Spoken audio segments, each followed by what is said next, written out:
Before we jump back in, tell us where you're tuning in from. And if this story touches you, make sure you're subscribed because tomorrow I've saved something extra special for you. I'm Marcus Sullivan, 29, and I'm a decorated Navy SEAL who lost both legs below the knee, saving my team from an IED explosion in Afghanistan. Last week, at our annual family BBQ, my own father looked at my wheelchair and burst out laughing in front of 30 relatives. "Look at our war hero now," he sneered. "Can't even walk to get his own beer."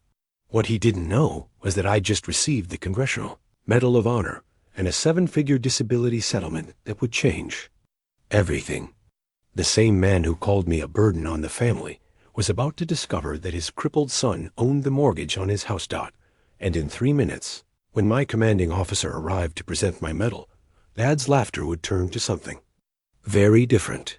If you've ever been underestimated by family, hit that like button and subscribe for what happened next. The silence that followed her words hung in Murphy's saloon like smoke from a dozen cigarettes. Beau Callahan sat frozen in his chair, his whiskey glass halfway to his lips, staring down at the young woman kneeling on the sawdust floor. Her dress, once blue perhaps, had faded to the color of winter sky, patched and repatched until it barely held together. Her feet were bare, cut and dusty from walking on rough ground, and her dark hair hung in tangles around a face that couldn't have seen more than 20 summers. But it was her eyes that held him. Green as spring grass, they looked up at him with a mixture of terror and determination that reminded him of a cornered wildcat ready to fight or flee, but refusing to surrender.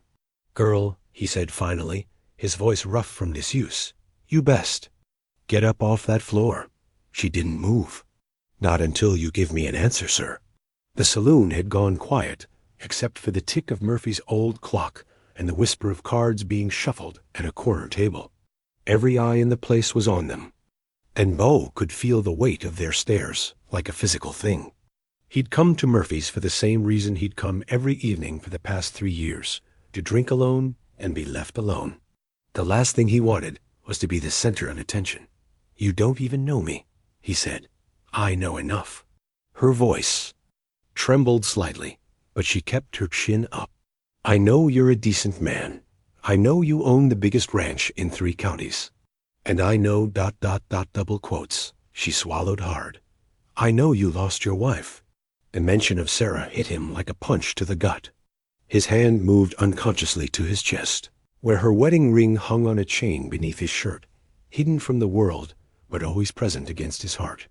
3 years, 2 months, and 16 days since the fever took her. He'd counted every one. "That's enough," he said sharply, starting to rise from his chair. "Please." The word came out as barely a whisper, but it stopped him cold. "I wouldn't ask if I had anywhere else to go." Something in her tone made him look at her again. Really look. Beneath the dirt and desperation, he could see the girl she might have been, should have been. Pretty, probably, with those eyes and the fine bones of her face. But there was something else there, too. Something that reminded him of the horses he'd seen broken by cruel hands. Their spirits bent, but not quite shattered. Murphy cleared his throat from behind the bar. "Maybe you folks want to take this conversation elsewhere?" The suggestion broke whatever spell had held the room captive. Conversations resumed in hushed tones, but Beau could feel the sideways glances, the whispered speculations. By morning, every soul in Coyote's Rest would know about the barefoot girl who'd proposed to the richest man in the territory. He made his decision without fully understanding why. "Come on," he said, tossing a coin on the table for his drink. "We'll talk outside." She rose gracefully despite her obvious exhaustion, and he noticed how she favored her left foot. A cut on her heel had been bleeding, leaving small dark spots on the saloon floor. The sight of it stirred something in his chest, not pity, exactly, but something deeper. A memory of Sarah, tending to injured animals with infinite patience and care. The late afternoon sun hit them like a slap as they stepped outside. The girl squinted and raised a hand to shade her eyes, and Beau got his first good look at her in proper light. She was younger than he'd thought, maybe 18 or 19, with sun-darkened skin that spoke of time spent outdoors. Her hands were work rough, fingernails broken and dirt-stained, but her posture was straight, despite her obvious fatigue. "What's your name?" he asked.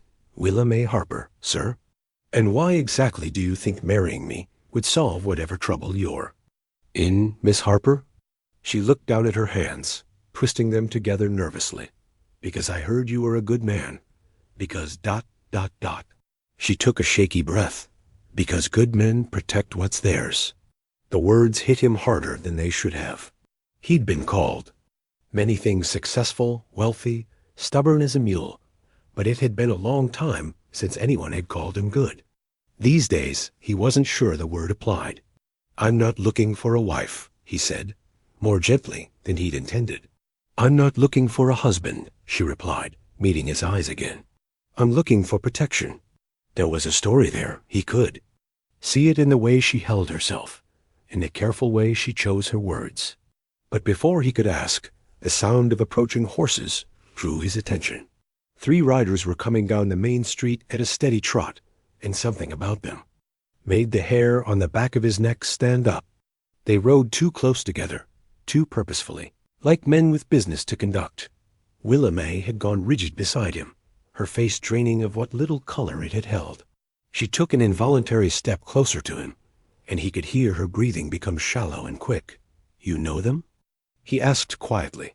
She nodded, unable to speak. The lead rider was a tall, thin man in a black coat that had seen better days. His hair was dark and slicked back, and he wore the kind of smile that never reached the eyes. The 2 men flanking him were cut from different cloth, rough-looking types with the hard faces of men who'd learned to solve problems with their fists. They pulled up in front of Murphy's Saloon, and the man in black dismounted with theatrical precision. His gaze swept the street until it found Willa May, and his smile widened. "There you are, child," he said, his voice carrying the practiced cadence of a preacher. "You've led us quite a chase." Willa May pressed closer to Beau's side, and he could feel her trembling. Without thinking, he moved slightly in front of her, a protective gesture that didn't go unnoticed by the newcomer. "Preacher Mordecai Kane," the man said, sketching a mock bow. "And you must be the famous Beau Callahan. I've heard so much about you." "Can't say the same," Beau replied evenly. Kane's laugh had no warmth in it. "Well, we haven't come to socialize. I've come to collect what belongs to me." His gaze shifted to Willa May. "Come along, child. Time to come home." "She's not going anywhere," Beau said. The words coming out before he'd fully decided to say them. Kane raised an eyebrow. "I beg your pardon?" "You heard me." The 2 men behind Kane shifted in their saddles, hands moving closer to their guns. But Kane held up a hand, still smiling that cold smile. "I think there's been a misunderstanding, Mr. Callahan.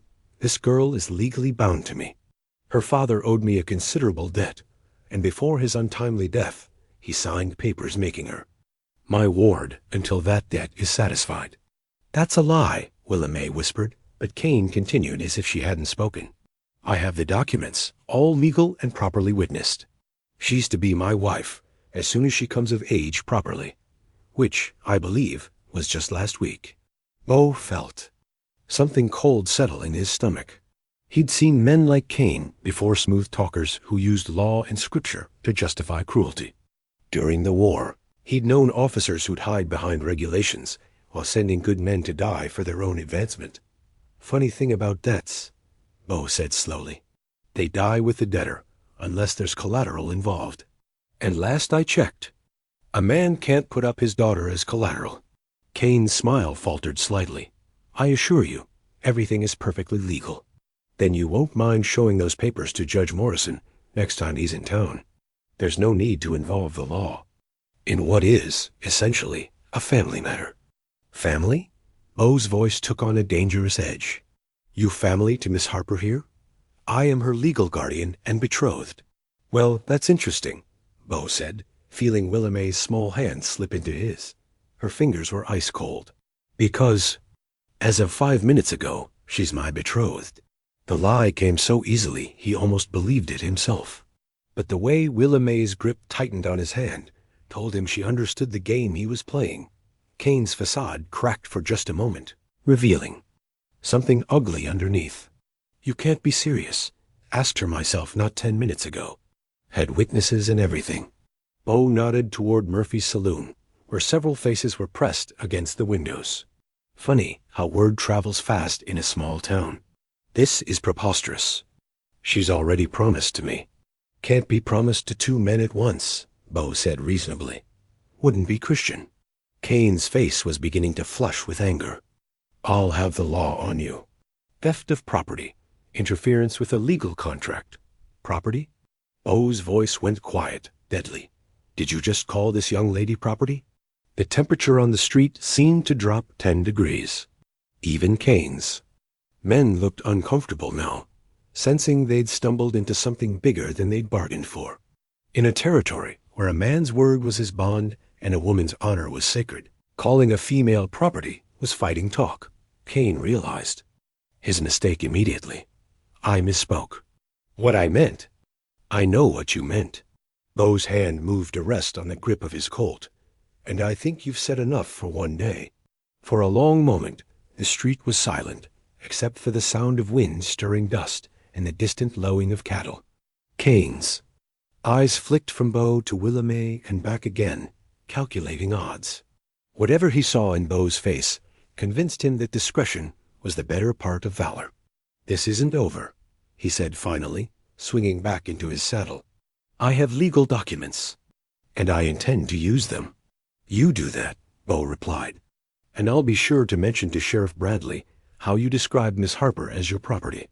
I'm sure he'll find that real interesting.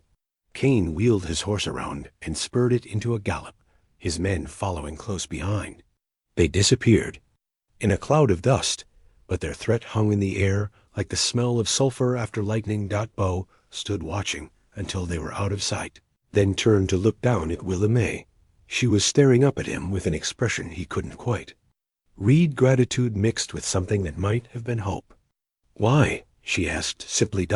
He thought about it for a moment, trying to understand his own motivations. The smart thing would have been to let Kane take her and avoid the trouble that was surely coming. But something about the way she'd knelt there, on the saloon floor, asking for help with her chin up and her eyes bright with unshed tears, had reminded him of who he used to be, before Sarah died, before he'd built walls around his heart and decided it was safer to feel nothing at all. Because, he said finally, a man's got to stand for something. Might as well be the right thing. She nodded solemnly, as if his answer made perfect sense. What happens now? Beau looked down the street, where Kane had disappeared, then back, at the young woman whose hand was still clasped in his. He was 42 years old, set in his ways, and had been perfectly content to live out his days alone with his memories and his cattle. The smart thing would be to give her some money, put her on the next stage out of town, and forget this whole encounter had ever happened. Instead, he heard himself saying, I suppose we better get you cleaned up and fed. My housekeeper's going to have words with me for bringing home strays, but she get over it. A smile broke across Willamette's face like sunrise after a long night, transforming her features entirely. For just a moment, he could see past the dirt and desperation to the woman she might become with proper care and protection. Thank you, she whispered. Don't thank me yet, he said, starting toward where his horse was tied. You haven't met Mrs. Chun. The ride to the Callahan ranch passed in relative silence, with Willamette perched sideways behind Beau on his big bay gelding, her arms wrapped carefully around his waist. She held herself stiffly, as if afraid that too much contact might make him change his mind about helping her. Every few minutes, Beau felt her turn to look back over her shoulder, watching for signs of pursuit. The ranch house came into view as they crested a low hill, and Beau heard Willamette's sharp intake of breath. He tried to see it through her eyes, the sprawling 2-story structure with its wide wraparound porch, the neat outbuildings, the corrals filled with prime horseflesh. Cattle dotted the rolling pastures as far as the eye could see, their red hides gleaming in the late afternoon sun. It's beautiful, she said softly. Sarah designed it, he replied, and immediately regretted mentioning his wife's name. But Willamette didn't seem offended. She had good taste.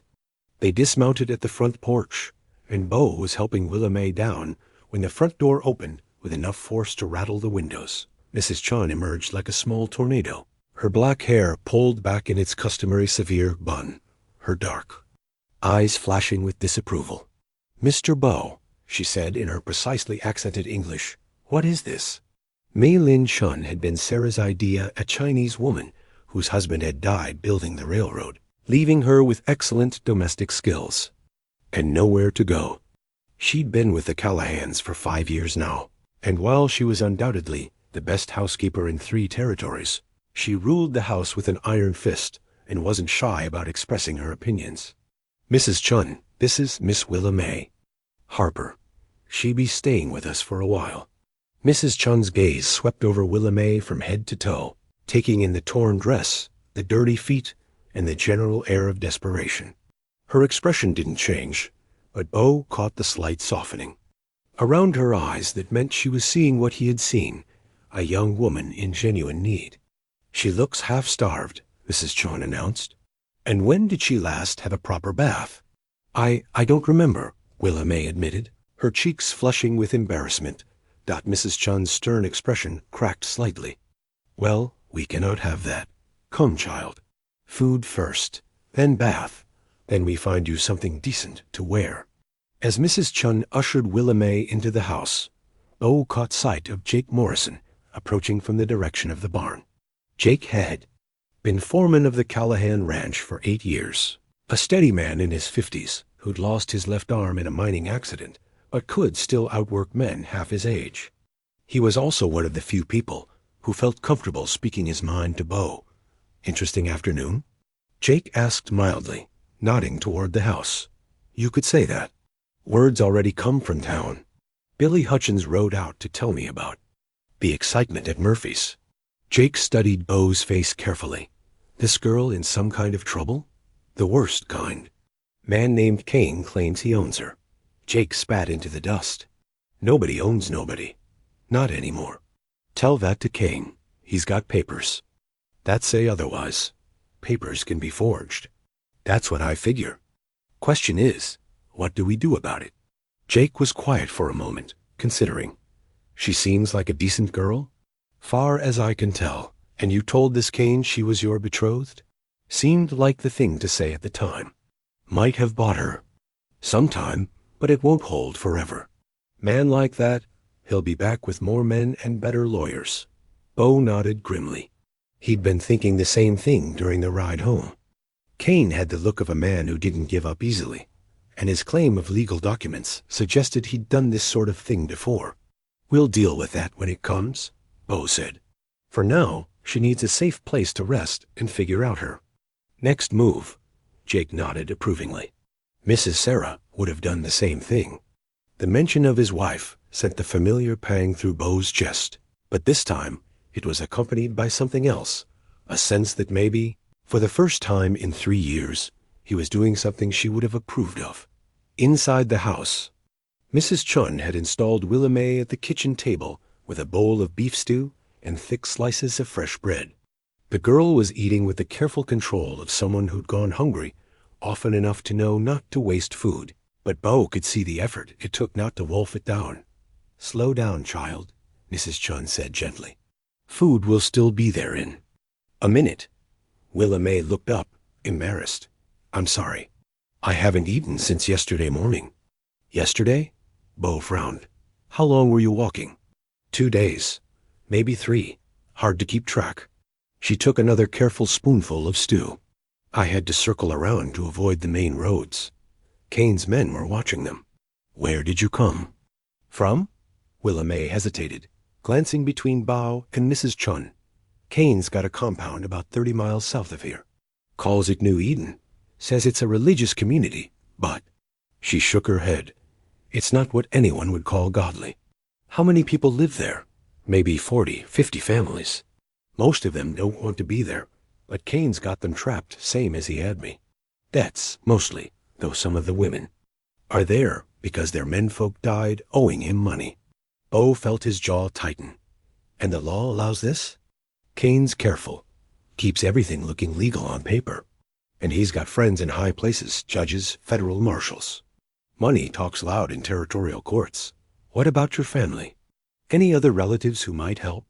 Willa May's face grew sad. Just me now. Papa died 6 months ago. Consumption. He'd been sick for 2 years. Couldn't work much. Kane said he was being Christian by extending credit, letting us buy food and medicine on account. She laughed bitterly. Turned out his Christian charity. Came with 20% interest, compounded monthly. Mrs. Chun made a disgusted sound. Interest like that should be illegal. Should be, but isn't. By the time Papa died, we owed Kane near $300. Papa was ... He wasn't thinking clear toward the end. Fever made him confused. Kane had him sign papers saying I'd work off the debt as Kane's ward. Then, day after the funeral, Kane announced I was to be his third wife. Third? Beau's voice was sharp. His first wife died in childbirth. Second one. Nobody talks about what happened to her, but she's buried next to the first one in Kane's private cemetery. The implications hung heavy in the air. Mrs. Chun reached over and patted Willa May's hand gently. You are safe now, she said firmly. Mr. Beau is good man. He will not let this Kane person hurt you. Willa May looked at Beau with those green eyes that seemed to see right through him. I don't want to bring trouble on you, Mr. Callahan. If you could just let me stay tonight, maybe give me a little food for the road. I'll move on till morning. And go where? Beau asked. She didn't have an answer for that, and they all knew. A young woman alone on the frontier, with no money and no family, had precious few options, and most of them led to situations worse than the one she'd escaped. You're not going anywhere tonight, Beau said decisively. Maybe not tomorrow either. We need time to figure this out properly. Relief flooded her face, quickly followed by worry. But what if Kane comes here? What if he brings the marshal and those papers? Then we'll deal with it. But right now, you need rest. Mrs. Chun, can you get her set up in the blue room? Already planning on it. Mrs. Chun stood and began clearing Willa May's empty bowl. Come, child. Bath first, then clean clothes, then sleep. Everything else can. Wait until morning. As they headed toward the stairs, Willa May turned back. Mr. Callahan, why are you helping me? You don't even know me. Beau considered the question seriously. The honest answer was complicated partly because Kane's treatment of women offended every principle he'd been raised with, partly because something in her eyes reminded him of wounded animals Sarah used to nurse back to health, and partly because standing up to Kane had made him feel more like himself than he had in 3 years. Because it's the right thing to do, he said finally. She nodded as if that made perfect sense, then followed Mrs. Chun upstairs. Beau heard the sound of water being drawn for a bath, then Mrs. Chun's voice offering comfort in the mixture of English and Chinese she used when she was feeling particularly maternal. Alone in the kitchen, Beau walked to the window and looked out over his land. Somewhere out there, Kane was probably planning his next move. A man who collected women like property and used false documents to steal from families wouldn't give up easily. Sooner or later, there would be a reckoning. But for tonight, Willa. May Harper was safe under his roof, and that would have to be enough. He was still standing at the window when he heard a soft sound from upstairs, not crying.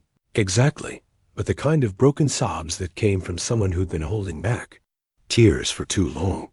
Through the thin walls, he could hear Mrs. Chun's gentle voice offering comfort in the universal language that transcended words. Beau reached up and touched the chain around his neck, feeling the familiar weight of Sarah's ring against his chest. For 3 years, that ring had been his anchor to the past, a reminder of what he'd lost and could never have again.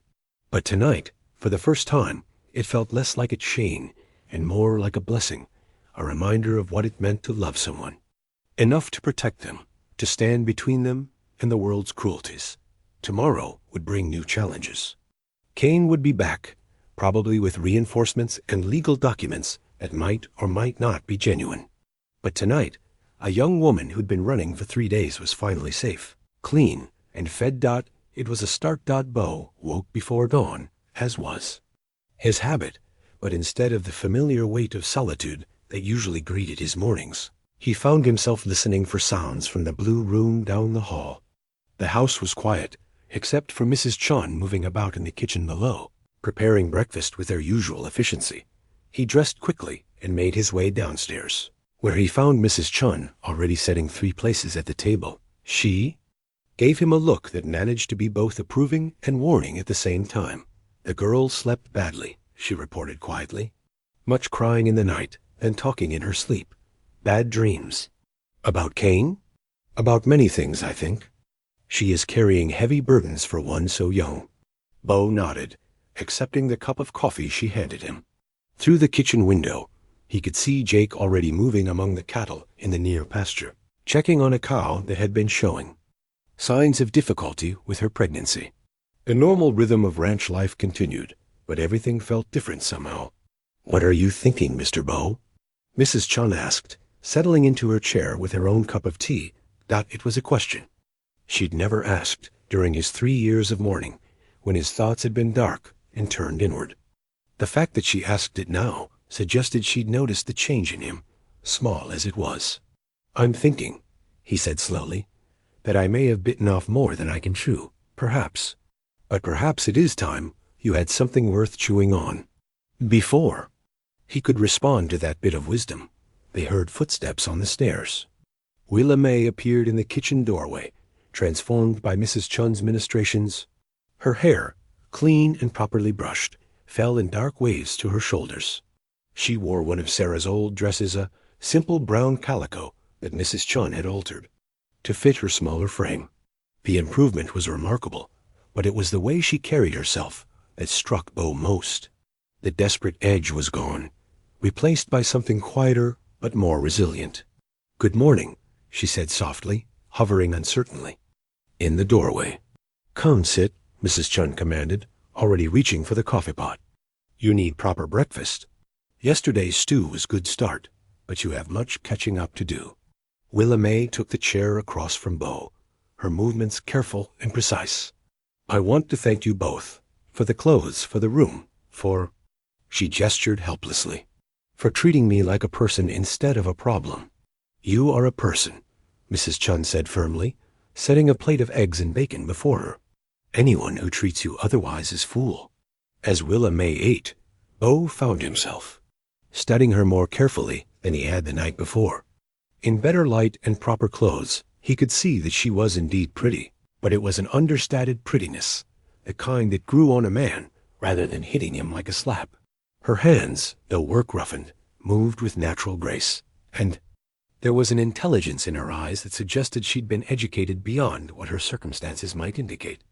"Can you read?" he asked. "Yes, sir. Papa taught me before he got sick. He said knowledge was the one thing nobody could take away from you." Her smile was sad. Turned out he was wrong about that, too. "What do you mean?" "Cain doesn't believe women should read. Says it gives them ideas above their station. First thing he did when I became his ward was take away my books." Beau felt his jaw tighten. "What books?" "Papa's medical texts, mostly. He was a doctor before we came west. Had to give it up when his lungs got bad, but he kept his books. Taught me about anatomy, about medicines. I was helping him with patients toward the end." Mrs. Chun looked up from her own breakfast with interest. "You know medicine?" "Some. Not enough to help Papa, but I can set a broken bone, stitch a cut, deliver a baby if needed." "That's more than most folks around here know," Beau said. "Doc Henderson's getting on in years, and the nearest other doctor is 2 days' ride." Cain said it was unwomanly knowledge. Said my place was to tend house and bear children, not to think I could heal people. The casual way she said it made Beau's anger burn hotter. He'd known men like Cain during the war officers who crushed initiative in their subordinates because they feared being shown up. The idea of deliberately limiting someone's potential, especially someone with Willa May's obvious intelligence, struck him as a particular kind of evil. "Well," he said carefully, "Cain's not here to have opinions about what you should or shouldn't know." She looked up at him with something that might have been hope. "You don't think it's unwomanly?" "I think it's useful. And I think your father was right. Knowledge is something nobody can take away from you." The conversation was interrupted by the sound of approaching hoofbeats. All 3 of them tensed, but Beau relaxed when he recognized Jake's voice calling out to someone. A moment later, the foreman appeared in the kitchen doorway with Sheriff Tom Bradley beside him. Bradley was a man in his late 50s, weathered and steady, who'd worn a badge in one form or another for most of his adult life. He'd been a friend of sorts to Beau and Sarah, and one of the few people who'd continued to visit during Beau's years of self-imposed isolation. "Morning, Beau," Bradley said, touching the brim of his hat. "Mrs. Chun, miss." He nodded politely. To Willa May, who had gone very still in her chair. "Tom? Coffee?" "Wouldn't say no." Bradley settled into the fourth chair at the table, accepting the cup Mrs. Chun offered him. "Heard you had some excitement in town yesterday. News travels fast. Always does. Murphy's been telling anyone who'll listen about the girl who proposed to you in his saloon.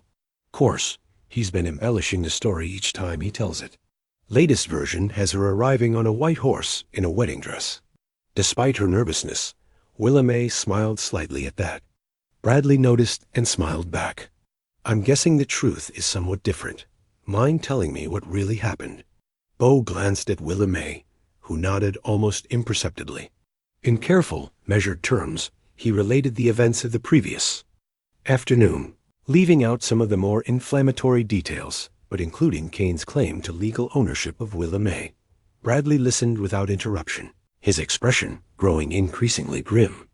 When Beau finished, the sheriff was quiet for a long moment, staring into his coffee cup. "Mordecai Kane," he said finally.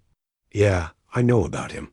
Been getting reports about his operation for months now, but every time I try to investigate, he produces papers that look legal enough to satisfy a judge." "But they're not legal?" Willa May asked. "Hard to say. Territory law is complicated when it comes to debts and contracts. And Kane's careful, always stays just this side of what can be prosecuted." Bradley looked at her directly. "But I will say this: no legitimate preacher I know tries to collect debts by marrying the debtor's daughter." "So what can you do?" Beau asked. "Officially? Not much, unless I can prove fraud or find someone willing to testify against him. And most of his victims are too scared to speak up." Bradley paused. "Unofficially? I can make sure Kane knows he's being watched. Sometimes that's enough to make a man like that look for easier targets." Willa May shook her head. "He won't give up. I'm not the first girl he's claimed, and I won't be the last. He's got it worked out to a system." "What do you mean?" "Finds families in debt, usually because of sickness or bad luck. Offers credit at reasonable terms, then jacks up the interest when they can't pay. When the man of the family dies or gets desperate enough to sign papers, Kane claims the daughter as payment, calls it Christian charity." Bradley's face had gone dark with anger. "How many girls?" "When I left, there were 6 of us under 25. 3 are already married to him, or his men. The others are waiting their turn." "And nobody's reported this?" "To who?" "Kane's got friends in the territorial government. Half the judges owe him money or favors. The other half are afraid of him." Bradley was quiet for a long moment, clearly struggling with the limitations of his authority. Finally, he looked at Beau. "I can't stop Kane from coming here with papers demanding the girl's return. If his documents look legitimate, I'll have to enforce them. And if they don't look legitimate, then that's a different story. But I'd need proof they're forged, and Kane's good at making his paperwork look official." Willa May reached into the pocket of her borrowed dress and pulled out a small, worn object. It was a Bible, its leather cover cracked with age and use.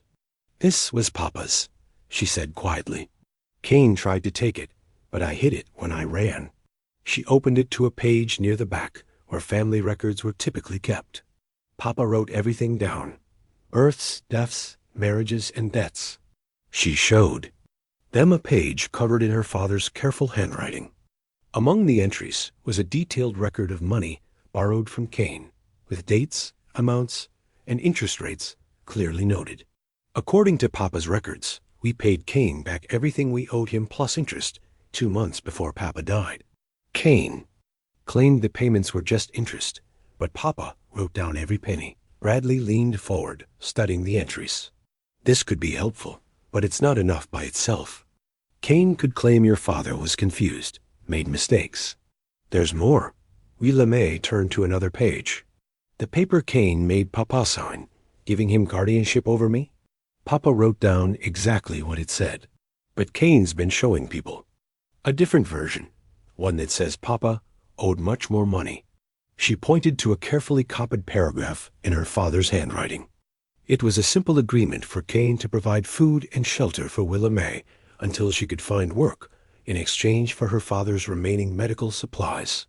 Nothing about marriage, nothing about permanent guardianship. Your father made a copy of what he signed? Bradley asked. Papa was suspicious of Kane toward the end. Fever made him confused sometimes, but when he was clear, he was very careful about legal matters. Said a doctor had to be, in case he was ever sued. Bradley examined the Bible more carefully, noting the dates and comparing the handwriting across. Different entries. This is good evidence, Miss Harper. Very good. If Kane's been showing forged documents, this could prove it. For the first time since entering the kitchen, Willa May looked genuinely hopeful. Does that mean? It means we might have a chance to put Kane where he belongs. But we'll need to be careful. If he realizes what we know, he might disappear, and then those other girls you mentioned will never get help. Beau had been listening to this exchange with growing interest. What do you need from us? Time, mostly. I need to do some checking. Maybe reach out to federal authorities who aren't in Kane's pocket, and I need to keep Miss Harper safe while I'm doing it. She's safe here, Bradley nodded. I figured as much. But Kane's not going to give up easily. He'll be back, probably with more men and more legal papers. You prepared for that? Beau's hand moved unconsciously to his gun belt. I'm prepared. Good, because I have a feeling things are going to get complicated before they get simple. As if summoned by his words, Jake appeared in the kitchen doorway again, his expression grim. Boss, he said quietly, we got riders coming up the valley road. Looks like our friend from yesterday, and he's brought company. Through the kitchen window, they could see a cloud of dust rising from the valley road. As the riders drew closer, details became clear. Kane rode in front, still in his black coat despite the morning heat, flanked by the same two men from yesterday. Behind them came 3 additional riders, one wearing what looked like a badge. Federal. Marshal, Bradley muttered, squinting at the approaching group. Kane's called in the big guns. Willa May had gone pale, her hands gripping the edge of the table. What do I do? You stay calm, Beau said firmly. And you stay close to me. Mrs. Chun had already begun clearing the breakfast dishes with sharp, efficient movements that spoke of barely controlled anger. These men come into my kitchen with muddy boots. They will answer to me, she announced. Despite the tension, Beau almost smiled. He'd seen Mrs. Chun face down everything from drunken cowboys to traveling salesmen, with nothing but a wooden spoon and an imperious glare. Kane might find her more formidable than he expected. The riders pulled up in front of the house, and Kane dismounted with the same theatrical flourish he'd used the day before. The man with the badge was older, gray-haired, with the soft look of someone who'd spent more time behind a desk than in the saddle.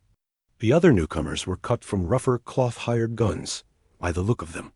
Sheriff Bradley, Kane called out, apparently having spotted the lawman's horse at the hitching post. How convenient to find you here.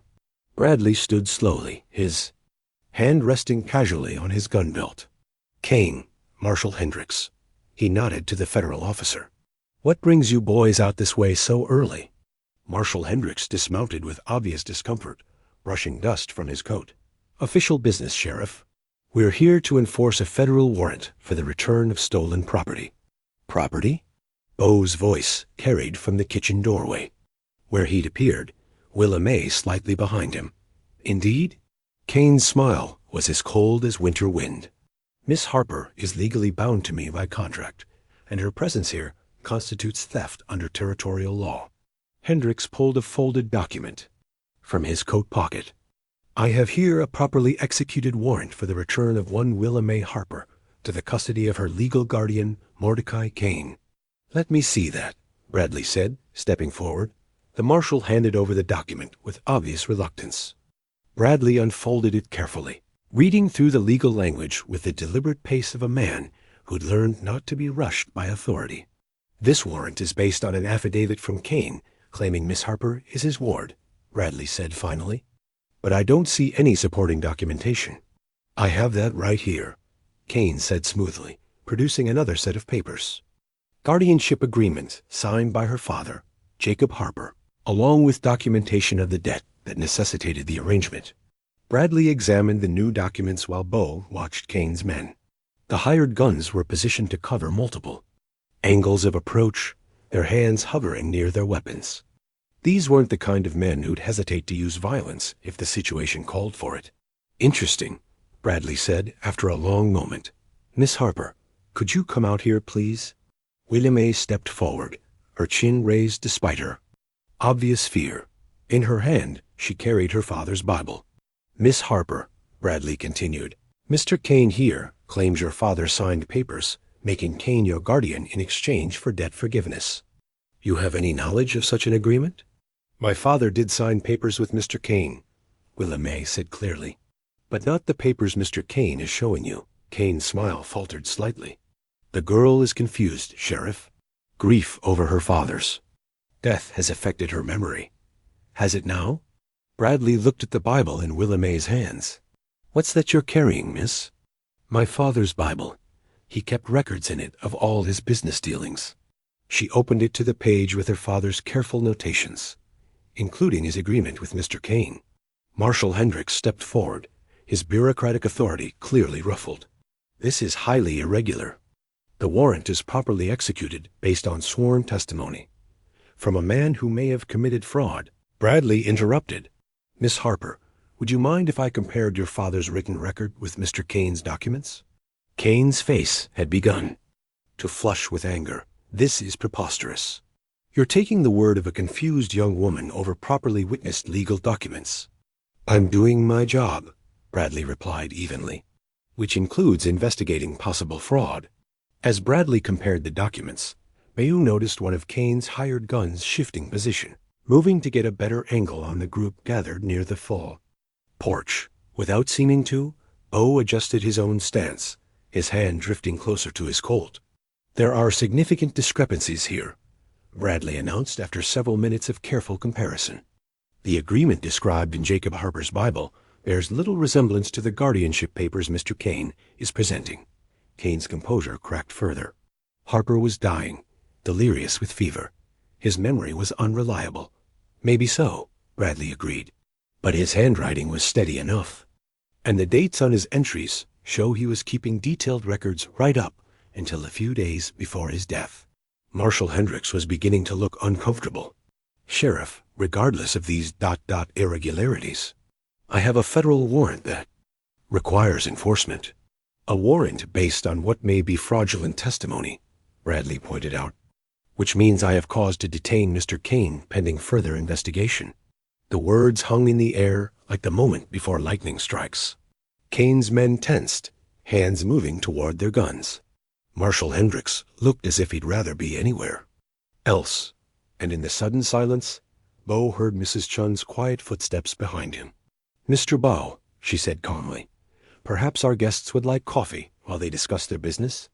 It was such a perfectly domestic offer, delivered in such a matter-of-fact tone, that it momentarily diffused the tension.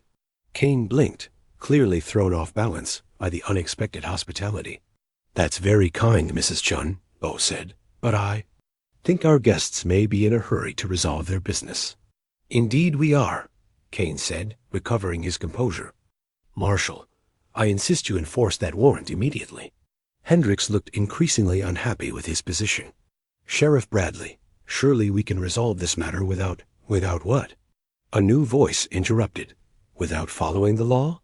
Everyone turned to see Judge William Morrison riding up the lane, his black robes flowing behind him despite the early hour. Jake Morrison was behind him, having clearly ridden fast to fetch the territorial judge. Judge Morrison was a man in his 60s, with iron-gray hair and the kind of presence that made lesser men step aside without thinking about it. He'd been appointed to the territorial bench after a distinguished career as a prosecutor, and he had a reputation for being scrupulously honest and absolutely fearless. Your Honor, Marshal Hendricks said with obvious relief, perhaps you can help us resolve this situation. I certainly hope so, Judge Morrison replied, dismounting with the ease of a man who'd spent most of his life on horseback. Sheriff Bradley, perhaps you could bring me up to speed on the situation? Bradley quickly outlined the conflict, showing the judge both Kane's documents and the entries in Jacob Harper's Bible. Judge Morrison examined everything with the careful attention of a man who'd built his career on distinguishing truth from deception. Mr. Kane, the judge said finally, these documents you've presented are quite impressive. Very official looking. Kane's confidence began to return. Thank you, Your Honor. As you can see, everything is perfectly legal and properly witnessed. Oh, they're impressive all right, Judge Morrison continued. There's just one small problem with them. Problem? Kane's voice was carefully controlled. The notary seal on your guardianship papers belongs to a man named Harold Wickham. Mr. Wickham died 3 months ago. Funny thing about dead men, they don't usually notarize documents. The silence that followed was so complete that Beau could hear a meadowlark singing in the distance. Kane's face had gone from flushed to pale, and Marshal Hendricks was staring at the papers in his hand as if they'd turned into snakes. Furthermore, Judge Morrison continued conversationally, the witness signature on your debt agreement appears to be from one Thomas Carlyle, who has been residing in the Colorado Territorial Prison for the past 6 months. Remarkable how he managed to witness a document while incarcerated 200 miles away. Kane's composure finally shattered completely. There must be some mistake. Oh, there's been a mistake all right, Judge Morrison said, his voice taking on the iron tone that had made him famous in courtrooms across the territory. The mistake was thinking you could perpetrate fraud in my jurisdiction without consequences. Marshal Hendricks, the judge continued, I believe you have grounds to arrest Mr. Kane on charges of fraud, forgery, and conspiracy. I'll be happy to issue the warrant. Hendricks was now staring at Kane with the expression of a man who just realized he'd been made a fool of. Mr. Kane, you're under arrest. But Kane wasn't listening anymore. His eyes had gone wild, and his hand was moving toward the gun at his hip. No, he snarled. I won't be taken by some frontier court. The girl belongs to me, and I'll have her. Everything happened at once. Kane's gun cleared leather, just as Beau stepped in front of Willa May. Bradley and Judge Morrison dove for cover while Marshal Hendricks fumbled for his own weapon. Kane's hired guns drew their pistols, but Jake Morrison had anticipated the move and was already firing from behind the water trough. The gunfight was brief, but intense. Kane got off one shot that splintered the porch railing inches from Beau's head before Beau's return shot took him center mass. The hired guns found themselves caught in crossfire between Jake, Bradley, and 2 of Beau's ranch hands who'd appeared from the barn. When the smoke cleared, Kane lay crumpled in the dust, his black coat spread around him like broken wings. 2 of his men were down, 1 dead and 1 wounded. The 3rd had thrown down his gun and was raising his hands in surrender. Marshal Hendricks emerged from behind his horse, looking shaken but unharmed. Jesus Christ, he muttered. I'm sorry, folks. I had no idea Kane was running a con. That's what they count on, Judge Morrison said, brushing dust from his robes. Good, honest lawmen following proper procedures while the criminals hide behind false documents. Beau turned to check on Willa May, who was pale but standing steady. You? All right? She nodded, then surprised him by stepping forward to kneel beside Kane's body.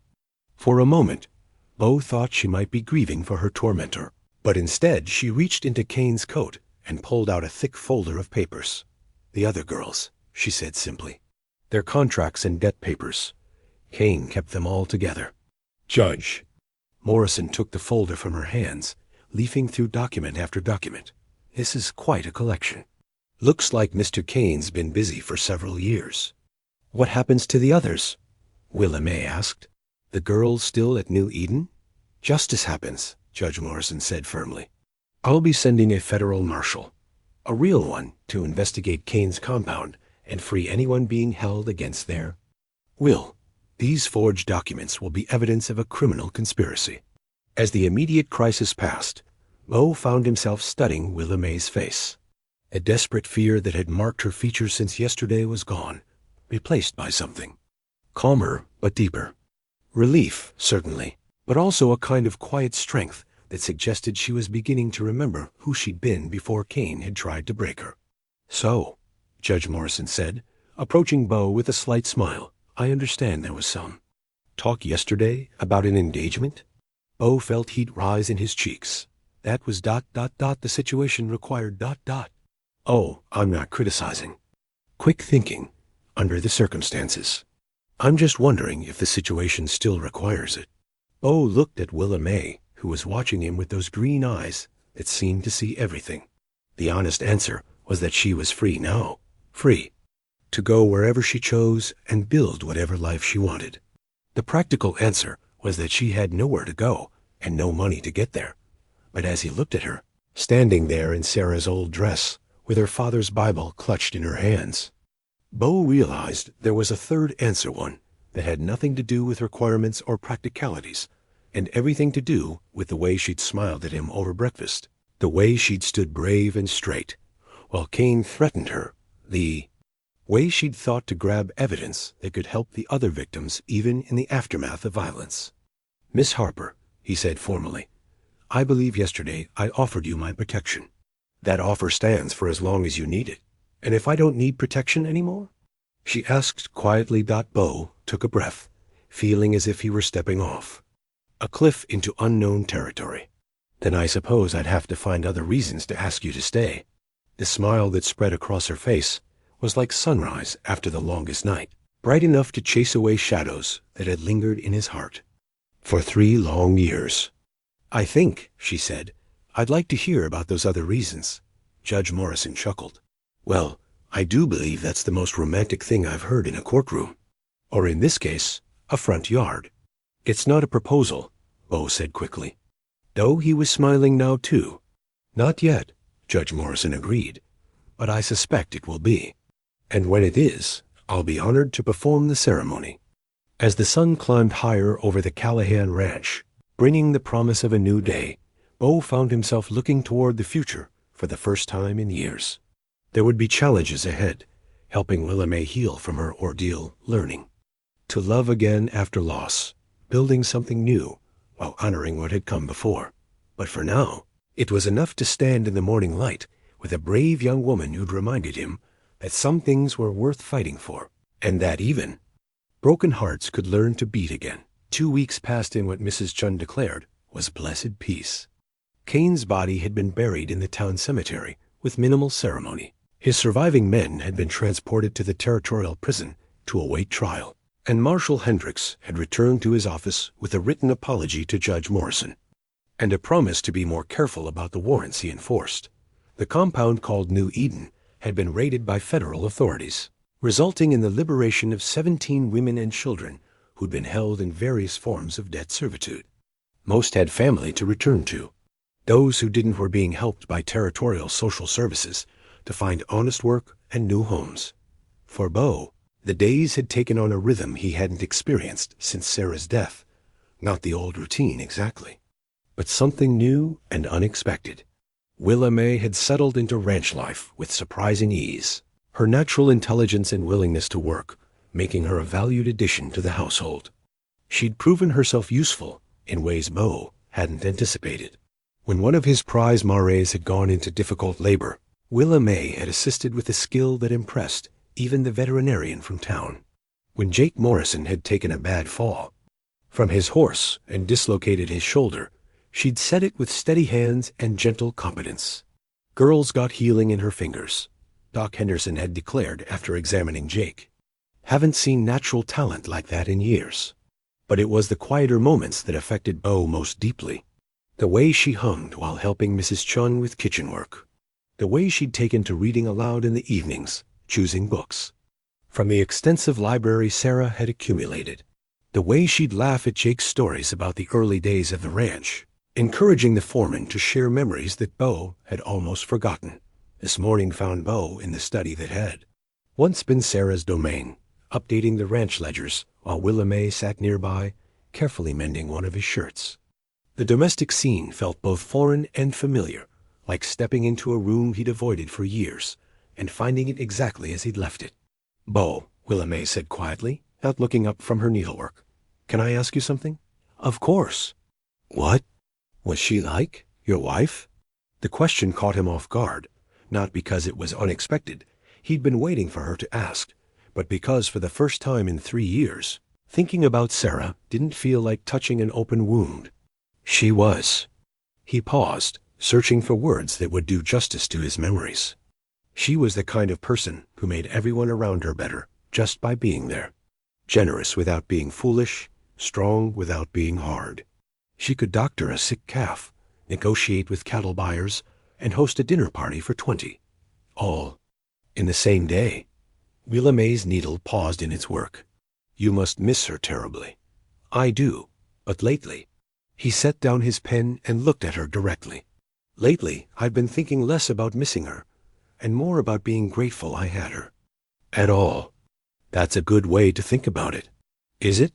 For 3 years, I felt like forgetting her would be a betrayal. Like being happy again would somehow diminish what we had. Willa May set her mending aside and moved to the window, looking out over the rolling pastures where cattle grazed in the afternoon sun. When Papa was dying, he made me promise something. He said I shouldn't spend my life mourning him, that the best way to honor his memory was to live fully and find joy where I could. Wise man. He was. But it took me a long time to understand what he meant. She turned back to face him. I think he was saying that love doesn't end when someone dies. It changes, maybe, but it doesn't end. And if someone loved you enough to want your happiness, then being happy isn't a betrayal. It's a gift you give them. Her words settled over him like rain on parched ground. For 3 years, he'd carried his grief like a sacred burden, afraid that laying it down would mean losing Sarah entirely. But Willa May was right. Sarah had loved him enough to want his happiness, even if she couldn't be there to share it. The moment was interrupted by Mrs. Chun's voice, calling from the kitchen. Mr. Beau, Miss Willa, come quick. They hurried toward the kitchen, where they found Mrs. Chun standing at the window with an expression of excited concern. Riders coming, she announced, but not bad ones this time. Look like family. Through the window, they could see a small wagon approaching, driven by a middle-aged woman with 2 young children beside her. As they drew closer, Beau could see the woman was well-dressed but travel-worn, with a kind of determined expression that suggested she'd come a long way for an important purpose. You expecting anyone? He asked Willa May. She shook her head. But as the wagon drew nearer, her eyes widened with recognition and disbelief. Oh my God, she whispered. It's Aunt Margaret. The woman driving the wagon was indeed Margaret Coleman, Jacob Harper's sister, who traveled from Kansas with her 2 children to find her niece. The reunion on the front porch was tearful and joyful, with Willa May being swept into embraces. That spoke of family bonds maintained despite distance and hardship. When we heard about Jacob's death, I wanted to come immediately, Margaret explained as they settled in the parlor with coffee and cake. But Tom was laid up with a broken leg, and we couldn't leave the farm. Then we got word about this Kane fellow claiming you as his ward, and I knew I had to come. Her children, a boy of about 12 and a girl, perhaps 10, listened with wide eyes as the adults talked. They seemed well cared for and obviously loved, the kind of children who'd grown up secure in their family's affection. We want you to come home with us, Willa May, Margaret continued. Your family, and family takes care of family. Beau felt something cold settle in his stomach as he realized what this meant. Willa May had people who loved her, people who could give her the security and belonging she'd been seeking.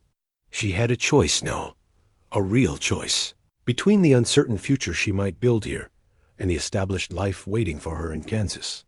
That's very kind of you, Aunt Margaret, Willa May said carefully. But I'm not sure what I want to do yet. Of course, dear.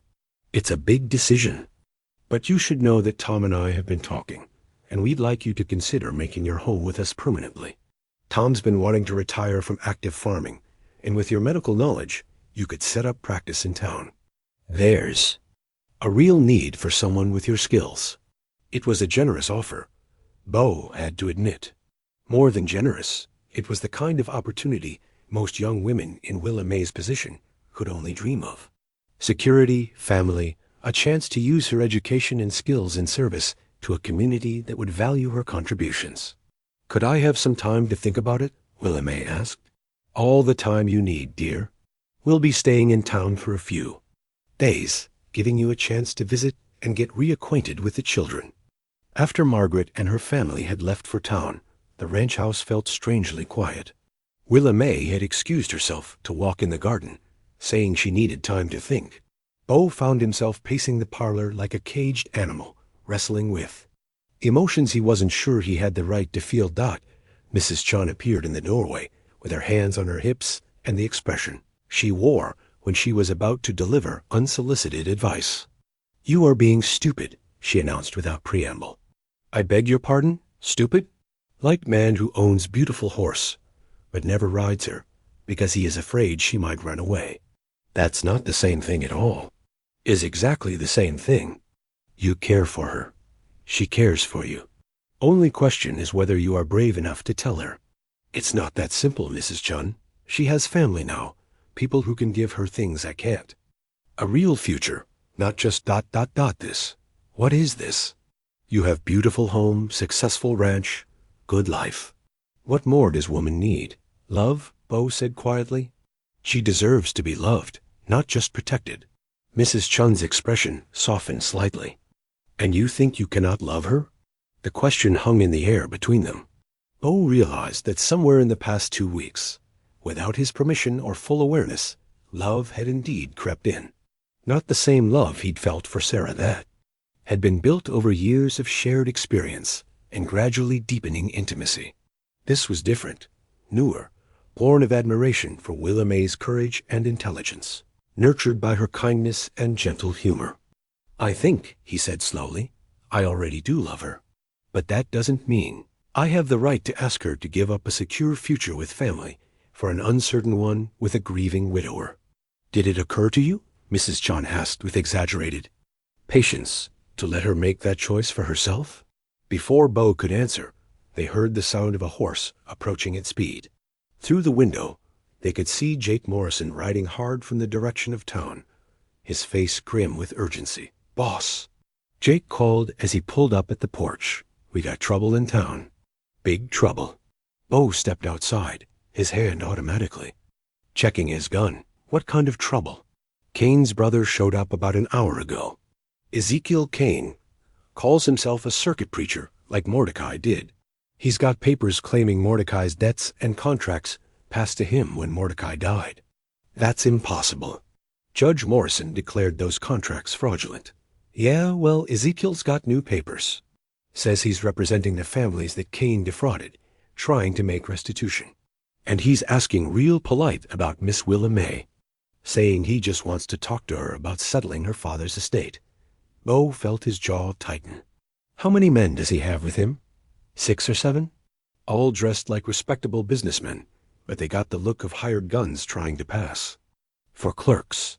Through the parlor window, Beau could see Willamay still walking in the garden, unaware of this new threat. The peaceful afternoon had taken on an ominous quality, shadows growing longer, and the wind picking up with the promise of weather. "He say what he wants, exactly?" "Claims there are irregularities in how Mordecai's estate was settled.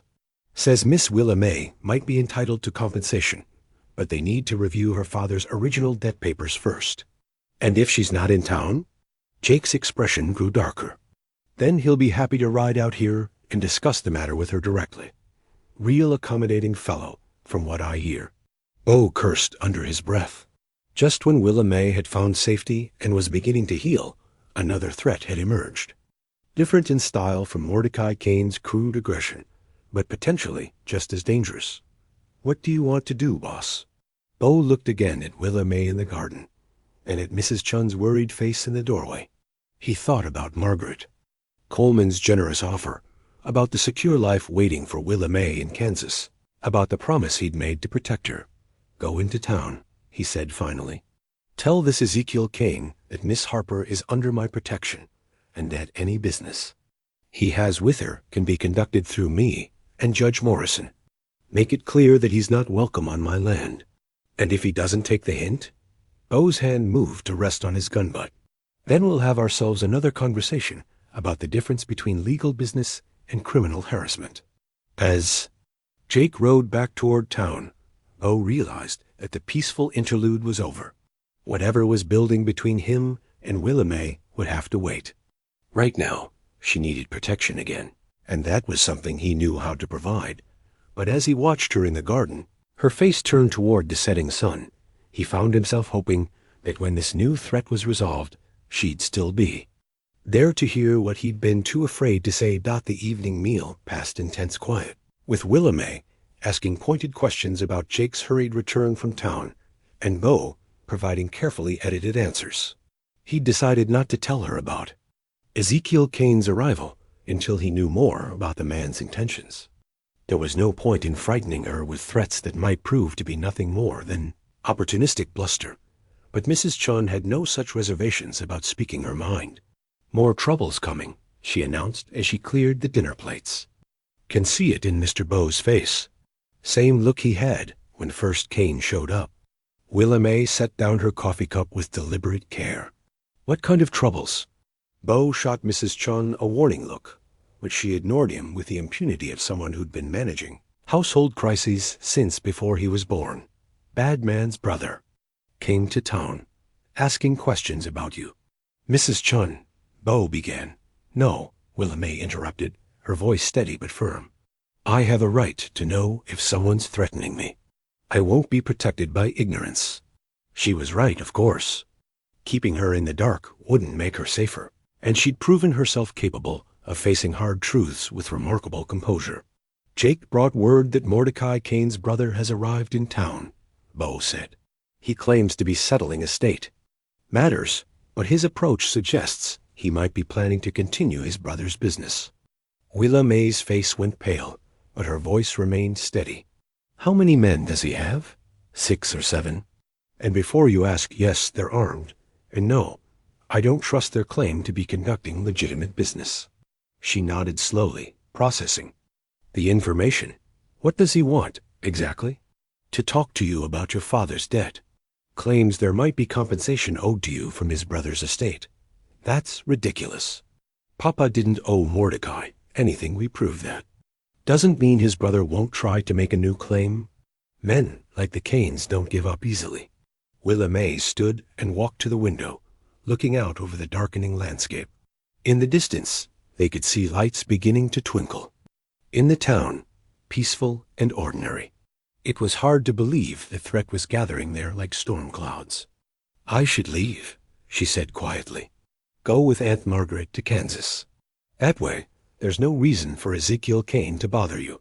"Like hell," Beau said, more sharply than he'd intended. She turned to look at him, surprised by his vehemence. "You're not running from anyone," he continued, moderating his tone but not his intensity. "And you're certainly not making decisions based on what might be convenient for me. But if I'm here, I'm putting you in danger. I'm a grown man who's been handling his own troubles since before you were born. If Ezekiel Kane wants a fight, he'll get one whether you're here or in Kansas." Mrs. Chun had been listening to this exchange with growing satisfaction. "Good," she said firmly. "Time someone told her she belongs here." Mrs. Chun, both Beau and Willa May began simultaneously. "No more foolishness from either of you. Miss Willa, you want to leave? Fine, but leave because you want better life somewhere else, not because you are afraid of bad men. Mr. Beau protect you from bad men. Question is whether you want him to protect you forever or just until you go away." The blunt question hung in the air between them. Beau found himself holding his breath, waiting for Willa May's answer to a question he'd been afraid to ask himself. "I don't know," Willa May said honestly. "A month ago, I was trapped in a nightmare.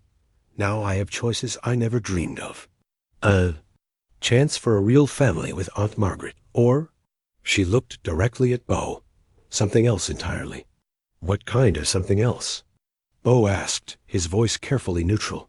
Before she could answer, they heard the sound of multiple horses approaching at a steady trot. Through the window, they could see lanterns bobbing in the darkness, growing larger as the riders approached the house.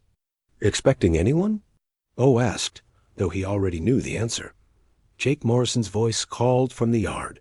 "Boss, got visitors." Beau checked his gun and moved toward the door, motioning for Willamay to stay back. Through the window, he could see perhaps 8 men on horseback, their leader a tall figure who bore an unmistakable resemblance to Mordecai Kane. Ezekiel. Kane was cut from the same cloth as his brother, but refined the pattern. Where Mordecai had been crude and obviously threatening, Ezekiel projected an air of educated respectability. His clothes were better quality, his posture more assured, his smile more practiced. But the eyes were the same cold and calculating, with the kind of predatory intelligence that saw other people as objects to be manipulated. "Mr. Callahan," Ezekiel called out as Beau stepped onto the porch. "I apologize for the late hour, but I was hoping we might have a word." "Office hours are 9 to 5 in town," Beau replied evenly. "You want to talk? Make an appointment with Judge Morrison."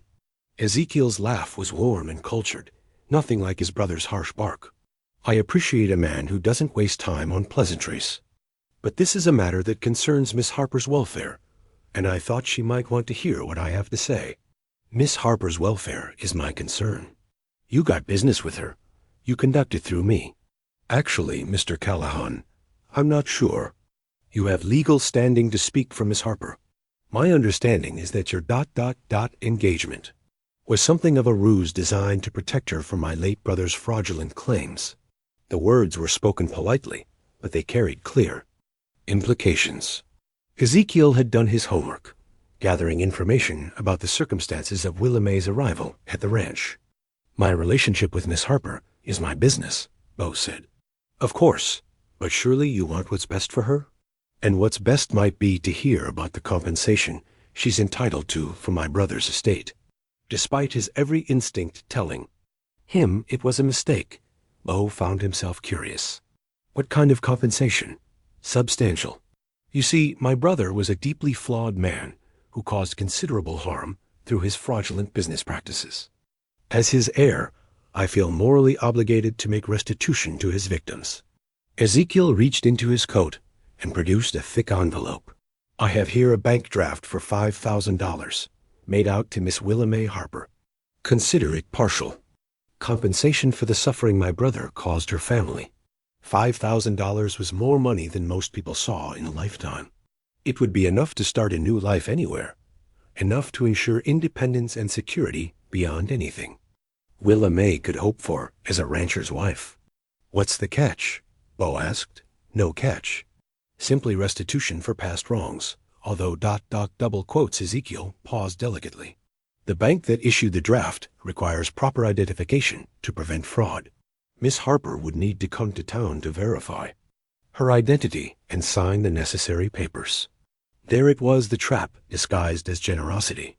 Get Willamay away from the protection of the ranch and into town where Ezekiel's men could control the situation. "She can verify her identity, right?" "Here," Beau said. "Judge Morrison can witness whatever papers need signing. I'm afraid the bank's requirements are quite specific. Something about territorial regulations regarding large financial transactions." It was smoothly done, Beau had to admit. Much more sophisticated than Mordecai's crude threats. But the end goal was the same: separate Willamay from her protection and get her under Ezekiel's control. "Then I guess Miss Harper will have to do without your compensation," Beau said. For just a moment, Ezekiel's mask slipped, revealing something cold and angry underneath. But he recovered quickly, his smile returning as if it had never wavered. "That seems short-sighted, Mr. Callahan. $5,000 would give Miss Harper true independence. The freedom to make choices based on what she wants, rather than what circumstances dictate." The words hit closer to home than Beau cared to admit. Wasn't that exactly what he'd been thinking earlier, that Willamay deserved the freedom to choose her own future? "The offer will remain open," Ezekiel continued. "When Miss Harper is ready to claim what's rightfully hers, she knows where to find me." He tipped his hat politely and turned his horse around, his men following in disciplined formation. They disappeared into the darkness as quietly as they'd come, leaving only the sound of wind stirring the cottonwood trees. Beau stood on the porch for a long moment, processing what had just happened. Ezekiel Kane was everything his brother hadn't been: patient, sophisticated, willing to play a long game. But he was also more dangerous because of it. That was different from before, Willamay said quietly from the doorway. Different how? Mordecai wanted to break me, make me submit through fear and violence. Ezekiel wants to seduce me into cooperating willingly. And which one worries you more? She considered the question seriously. Ezekiel, because part of what he's offering is real. I could take that money and start over somewhere new, be truly independent for the first time in my life. Beau felt his heart sink. Is that what you want? I don't know, she said honestly. A month ago, independence would have seemed like an impossible dream. Now that it's being offered, I'm not sure it's what I really want anymore. What do you want? The question hung between them, loaded with implications neither of them was quite ready to voice. Willamay looked at him for a long moment, her green eyes searching his face as if looking for something she wasn't sure she'd find. I want, she said slowly, to stop making decisions based on fear. Fear of Cain, fear of being alone, fear of being a burden. I want to make a choice because it's what my heart tells me is right. And what does your heart tell you? Before she could answer, Mrs. Chun appeared in the doorway with her practical attitude intact despite the late hour. Hearts are fine, she announced, but stomachs still need feeding. Miss Willa, you should eat more soup. And Mr. Beau, you should stop asking questions you already know answers to. Despite the tension of the evening, Beau found himself smiling. Mrs. Chun had a gift for reducing complicated emotional situations to their essential elements. What answers do I already know? He asked. You know she wants to stay. She knows you want her to stay. Only question is whether you are both brave enough to say so. Willamay laughed, a sound like silver bells in the evening air. She's right. You know, we're both dancing around the truth like it might bite us. And what truth is that? That whatever's been growing between us these past weeks, it's not something I want to walk away from. Not for Aunt Margaret's security. Not for Ezekiel Cain's money. Not for anything. The words hit Beau like a physical force, knocking down walls he'd spent 3 years building around his heart. For a moment, he couldn't breathe, couldn't think. Could only feel the overwhelming relief of hearing what he'd been hoping to hear without daring to expect it. Willamay, he said, his voice rough with emotion. Yes? Would you marry me? Not for protection, not because of circumstances, but because I love you and I want to build a life with you? Her smile was brighter than all the stars in the vast Montana sky. Yes, she said simply. Yes, I will. Mrs. Chun nodded with satisfaction. Good. Now we plan wedding and figure out how to deal with bad Cain brother. In that order? As Beau took Willamay's hand in his, feeling the rightness of it settle into his bones, he realized that Ezekiel Cain had done them an unexpected favor. His offer of freedom had forced them both to admit what they really wanted, not independence, but interdependence. Not safety and isolation, but the risk and reward of building something together. Tomorrow would bring new challenges. Ezekiel Cain wouldn't give up easily, and his methods would likely prove more subtle and dangerous than his brother's crude threats. But tonight, under the Montana stars, Beau Callahan had found love again, and Willamay Harper had found her. Home. The ranch deed might still bear only his name, but he knew that would change soon. Everything would change, and for the first time in 3 years, he was looking forward to it. The wedding took place 3 days later in Judge Morrison's chambers, with only Mrs. Chun, Jake Morrison, and Doc Henderson as witnesses. Willamay wore Sarah's wedding dress, carefully altered by Mrs. Chun's skilled hands, and carried a bouquet of wildflowers picked that morning from the meadow behind the house. It was a simple ceremony, but Beau felt the weight of it more deeply than he'd expected. When he slipped the gold band onto Willamay's finger, a ring he'd bought from the jeweler in town, not Sarah's ring, which remained on the chain around his neck, he felt as if he were stepping fully into a new life.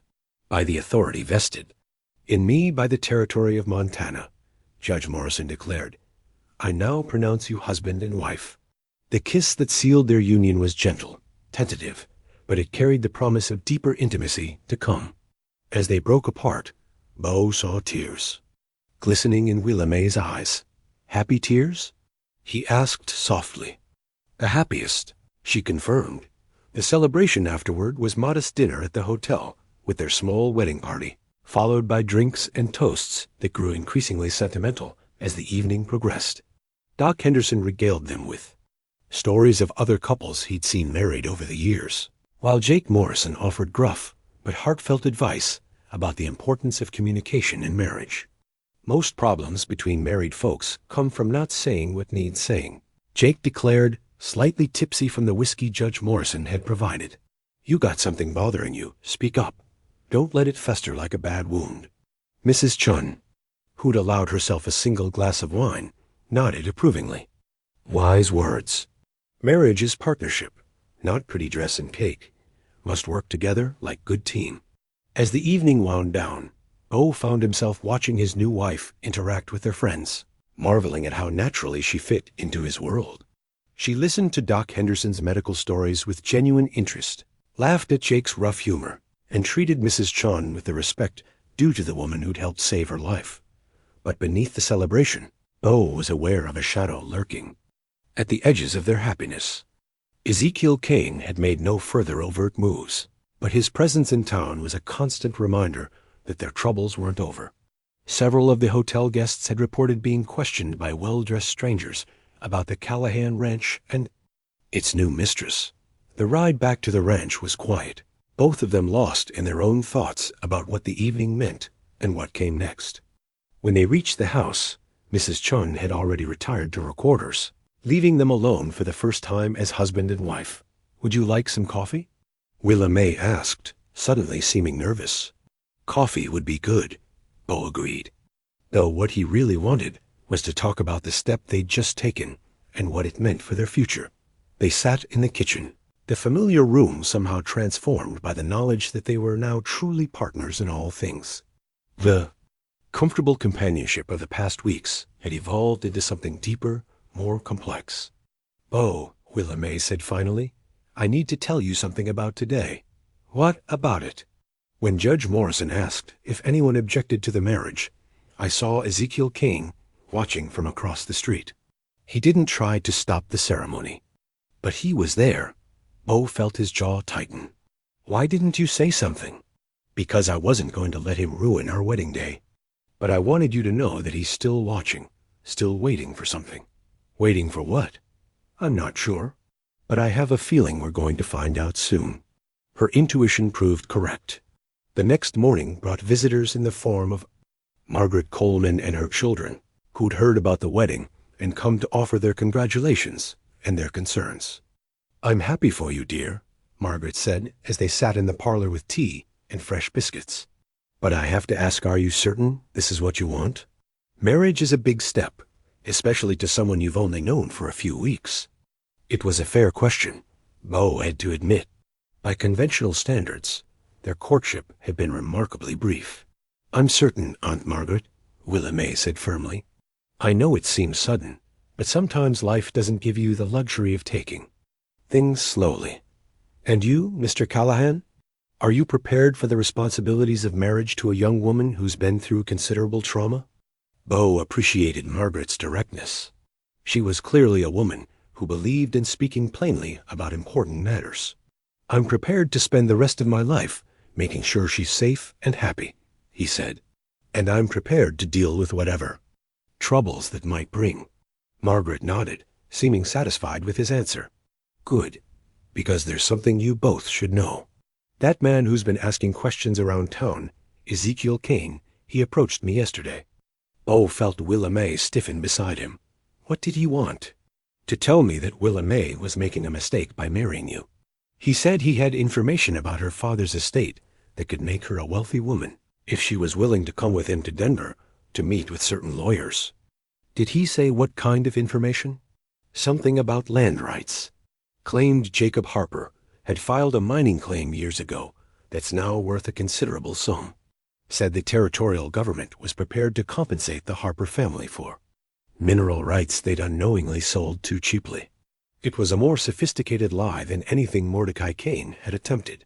Mining claims and mineral rights were complicated enough that most people wouldn't immediately recognize the deception. It's not true, Willa May said quietly. Papa never filed any mining claims. He was a doctor, not a prospector. I figured as much, Margaret agreed. But this Kane fellow is very convincing. If I hadn't known Jacob as well as I did, I might have believed him. What did you tell him? Beau asked. That Willa May was old enough to make her own decisions, and that if he had legitimate business with her, he could conduct it through proper legal channels. Margaret's expression hardened. He didn't like that answer much. Did he threaten you?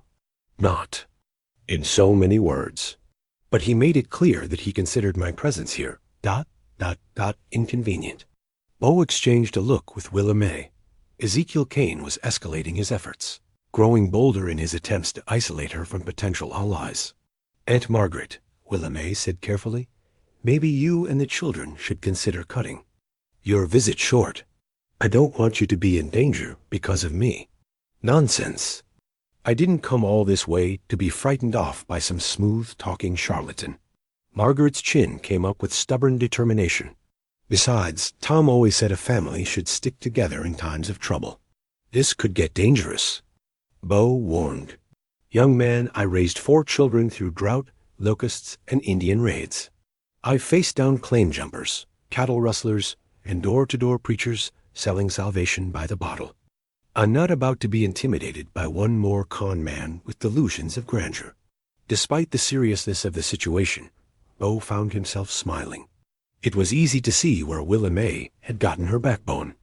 Their discussion was interrupted by Jake Morrison's arrival with news that wiped the smiles from everyone's faces. Boss, Jake said without preamble, we got problems. Someone's been cutting fence lines during the night. Lost about 50 head of cattle so far.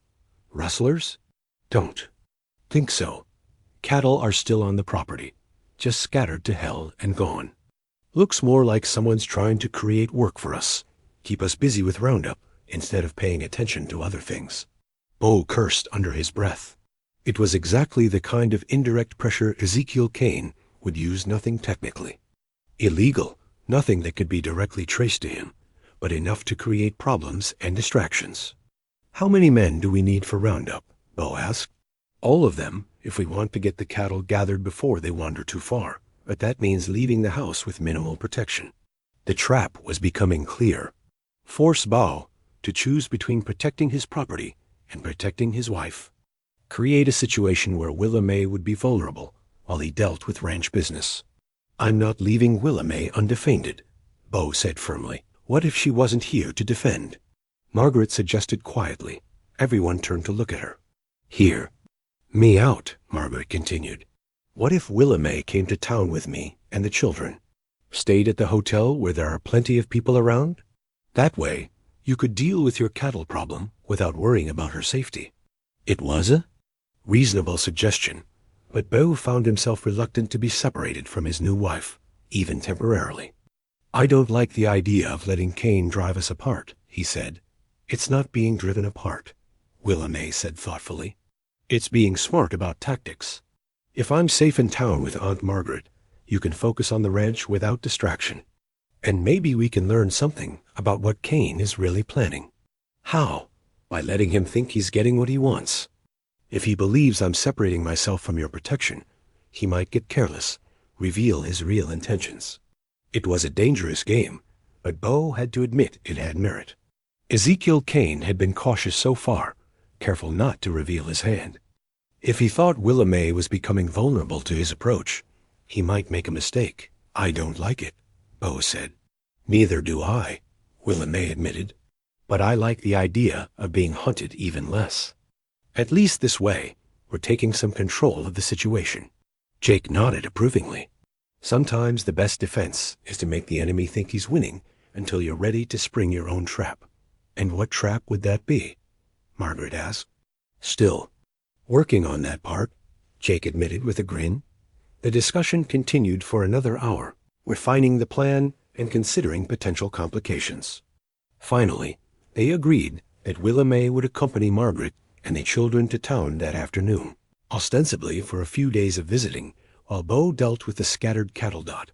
As they prepared for the temporary separation, Beau found himself oddly reluctant to let Willa May out of his sight. They'd been married for less than 24 hours, and already he was having to send her into potential danger. "It'll be all right," she said, reading his expression as they stood in their bedroom while she packed a small bag. "This isn't like before. I'm not running away scared. I'm making a choice about how to face the threat. I know. It's just ... He struggled to find words for the fear that was growing in his chest. "I just found you. I don't want to lose you." She set down her packing and came to him, placing her hands on his chest where she could feel his heartbeat. "You're not going to lose me," she said firmly. "We're going to beat Cain at his own game, and then we're going to build the life we both want." Her confidence was infectious, but as Beau watched her finish packing, he couldn't shake the feeling that they were walking into something more dangerous than either of them fully understood. Ezekiel Cain had proven himself patient and cunning, and patient, cunning enemies were often the most dangerous kind. But as he helped Willamette into Margaret's wagon for the ride to town, he reminded himself that she was no longer the desperate, frightened girl who'd knelt on Murphy's saloon floor. She was a strong, intelligent woman who'd chosen to stand and fight rather than run and hide. If Cain wanted a battle of wits, he was about to discover that he'd underestimated both sides of the Callahan partnership. The wagon disappeared down the valley road in a cloud of dust, taking with it the most precious thing in Beau's world. But it also carried hope that this latest threat could be ended once and for all, and that he and Willamette could finally build their future together. Without looking over their shoulders for the next attack, as he turned back toward the house, Beau's hand moved to touch the chain around his neck, where Sarah's ring still hung. For 3 years, it had been a symbol of what he'd lost.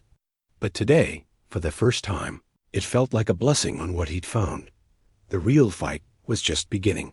The cattle roundup took 2 days of hard riding across terrain that seemed designed to scatter livestock as efficiently as possible. Beau and his men worked from dawn to dusk, gathering strays from ravines, creek beds, and hidden valleys where the animals had wandered after the fence lines were cut. It was exactly the kind of time-consuming, labor-intensive work that would normally require every available hand. But Beau had kept Jake Morrison and 2 of his most trusted men back at the ranch house, just in case Cain's cattle-scattering gambit was a prelude to something more direct. On the morning of the 3rd day, as they were driving the last group of recovered cattle back toward the main pasture, one of Beau's younger hands came riding hard from the direction of town. "Boss," Billy Hutchins called as he pulled up alongside Beau's horse. "Got word from Sheriff Bradley. Says you need to get to town right away." Beau felt his stomach drop. "What's happened?" "Don't rightly know, sir. Just that the sheriff sent me to fetch you urgent-like, and that it had to do with your missus." Without another word, Beau spurred his horse toward town, leaving Jake to finish the cattle drive. The 5-mile ride felt like 50, with every possible disaster playing through his mind. Had Cain made his move? Was Willamette hurt? Had something happened to Margaret and the children? He found Sheriff Bradley waiting for him on the main street, his expression grim, but not panicked. "That was something, at least." "Tom," Beau said without dismounting. "What's the situation?" "Complicated," Bradley replied. "Your wife's fine, but Cain made his play about an hour ago. Real smooth operation." "What kind of operation?" "Come on, I'll show you." They walked toward the hotel, where a small crowd had gathered in front of the entrance. Judge Morrison was there, along with Doc Henderson and several other prominent townspeople. All of them wore expressions of barely controlled anger. "Beau," Judge Morrison said as they approached, "I'm afraid we've been outmaneuvered by a professional." "Meaning?" "Meaning Ezekiel Cain just walked into the hotel with federal papers authorizing him to take your wife into protective custody pending investigation of alleged coercion in your marriage." Beau felt the world tilt sideways. "Coercion?" "According to Cain's affidavit, you married Miss Harper under false pretenses, using her vulnerability and dependence to force her into an unwanted union. He claims to have evidence that you threatened her with abandonment if she didn't agree to marriage." "That's insane. Anyone who's seen us together knows." "I know," Judge Morrison interrupted. "We all know. But Cain's got federal backing for his allegations, and the territorial magistrate who issued the protective order doesn't know either of you personally." Beau's hand moved toward his gun, but Sheriff Bradley caught his arm. "Don't," Bradley said quietly. "That's exactly what Kane wants. You start shooting, and suddenly his story about you being a dangerous man who coerced an innocent girl starts. Looking credible. Then what do you suggest?" "We fight this legal like," Judge Morrison said. "I've already sent a telegram to the territorial capital requesting review of Kane's authorization. But it'll take time, and meanwhile, he's got Willa May. Not exactly. She's in protective custody at the hotel, guarded by a federal deputy. Kane can't take her anywhere without a hearing, but he can talk to her, try to convince her to cooperate with his story." Beau closed his eyes, trying to think through the rage that was clouding his judgment. Kane had played this perfectly, using the law as a weapon, while staying just inside the boundaries of legal behavior. "I want to see her. Can't. Federal deputy. Has orders not to allow contact between you and your wife until the protective order is reviewed. This is ridiculous. Margaret Coleman was there when Kane approached Willa May. She can testify that there was no coercion." Sheriff Bradley's expression grew grimmer. "That's another problem. Kane's people picked up Mrs. Coleman and her children this morning, claiming they needed to be questioned as witnesses. They're being held at Kane's hotel under federal authority." "Held? How? Protective custody, same as her wife. Can't leave, can't communicate with anyone outside. All perfectly legal as long as they're classified as material witnesses." Beau stared at the hotel where his wife was being held, so close he could probably call her name and have her hear it, yet as unreachable as if she were on the moon. "There has to be something we can do." "There is," said a new voice from behind them. They turned to see Mrs. Chun approaching, carrying a basket of what appeared to be laundry. Her expression was as serene as if she were discussing the weather. "Mrs. Chun," Beau said, "what are you doing in town?" "Bringing clean clothes for Miss Willa. Federal deputy. He cannot stop legal wife from receiving fresh laundry from her housekeeper." It was a brilliant stroke. In her role as housekeeper, Mrs. Chun had legitimate business with Willa May that even federal authority would find difficult to interfere with. "Did you see her?" "Of course. Brought her clean dress, collected dirty one. Very normal housekeeper. Business. How is she?" "Angry, but not scared. She understands what Kane is trying to do." Mrs. Chun reached into her laundry basket and pulled out a folded piece of paper, palming it discreetly. "She asked me to give you this. Said it was important you read it right away." Beau unfolded the paper to find Willa May's careful handwriting. "Beau. Kane thinks he's clever, but he's made mistakes. He's been asking questions about Papa's medical practice, specifically about patients Papa treated for mining injuries. I think he's planning to claim Papa had knowledge of valuable mineral deposits that he passed on to me. Kane's trying to build a case that our marriage was about gaining access to valuable information, not love. He doesn't know about Papa's real medical records, which I hid before we ran from the compound. Those records prove Papa never treated miners. His patients were farmers and ranchers with ordinary injuries and illnesses. If you can get those records, you can prove Kane's story is false. They're hidden in Papa's grave, inside a metal box, buried with his coffin. I know it sounds awful, but Papa said knowledge was the one thing no one could take away. He was preparing for something like this." Love W. Beau read the note twice, his mind racing through the implications. Willa May was right. If they could prove that Kane's mineral rights story was false, his entire justification for the protective custody order would collapse. But retrieving documents from a grave would require delicate handling, both legally and practically. "Judge Morrison," Beau said quietly, "what would it take to get authorization to exhume Jacob Harper's coffin? Evidence of criminal fraud sufficient to justify disturbing a burial site." "Why?" Beau showed him the note. Judge Morrison read it carefully, his expression growing thoughtful. "This could work," the judge said finally. "If we can prove Kane's basing his federal warrant on fraudulent claims about mineral rights, I can get the protective order overturned." How long would an exhumation take to authorize? Normally, days or weeks. But territorial law allows for emergency exhumation if there's immediate danger of evidence being destroyed. Judge Morrison smiled grimly, and I'd say Kane's presence here constitutes exactly that kind of danger. Sheriff Bradley was nodding slowly. We do this right. We can have those documents by tomorrow morning. And then what? Beau asked. Then we spring our own trap, Judge Morrison said. We call a formal hearing, present the evidence, and watch Kane's whole story fall apart in front of federal witnesses. It was a plan with merit, but Beau couldn't shake the feeling that they were still playing defense against an opponent who seemed to be several moves ahead. What if Kane realizes what we're doing and tries to leave with Willa May before we can expose him? That's the beauty of the protective custody order, Sheriff Bradley said. It works both ways. Kane can't take your wife anywhere without court approval, same as we can't get her released without proving his allegations are false. Mrs. Chun had been listening to this conversation with growing impatience. Too much talking, she announced. Miss Willa is trapped in hotel room with bad man telling lies about her husband. Stop making plans and start doing things. She was right, of course. While they stood in the street debating strategy, Willa May was enduring whatever psychological pressure Kane was applying, trying to convince her to support his version of events. All right, Beau said decisively. Judge Morrison, get me that exhumation order. Sheriff Bradley, I want your best men watching Kane's people.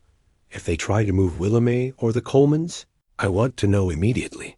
Mrs. Chun, can you get word back to Willa May that we're working on this?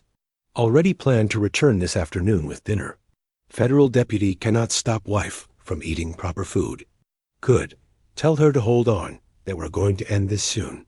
As the group dispersed to their various tasks, Beau found himself looking up at the hotel windows, wondering which one held his wife. Somewhere behind those glass panes, Willa May was fighting her own battle against Kane's manipulation, just as she'd fought against his brother's more direct threats. But this time, she wasn't alone and desperate. This time, she had allies, resources, and the legal protections of marriage. Most importantly, she had the knowledge and foresight her father had provided. Even from beyond the grave. Jacob Harper had been right. Knowledge was indeed something no one could take away. And tomorrow, that knowledge would be Kane's undoing. Sun was setting over the Montana hills, painting the sky in shades of gold and crimson. By tomorrow night, if everything went according to plan, Beau and Willa May would be watching that same sunset from their own front porch, free of the Kane brothers' shadow once and for all. But first, they had to dig up the past to protect their future. It seemed fitting, somehow, using the wisdom of the dead to defend the dreams of the living. As Beau headed toward the livery stable to arrange for the equipment they'd need for the exhumation, he touched the chain around his neck where Sarah's ring still hung. Tomorrow, he thought, it might finally be time to lay that particular ghost to rest as well. Some endings, he was learning, were really beginnings in disguise. The exhumation began at dawn, conducted with the solemnity befitting the disturbance of a man's final rest. Judge Morrison had secured the necessary authorization through an emergency telegraph to the territorial capital, and Dr. Henderson had volunteered his services to ensure the process was handled with proper medical oversight. Beau stood at the edge of Jacob Harper's grave as the hired men carefully removed the soil, each shovelful bringing them closer to either vindication or disappointment.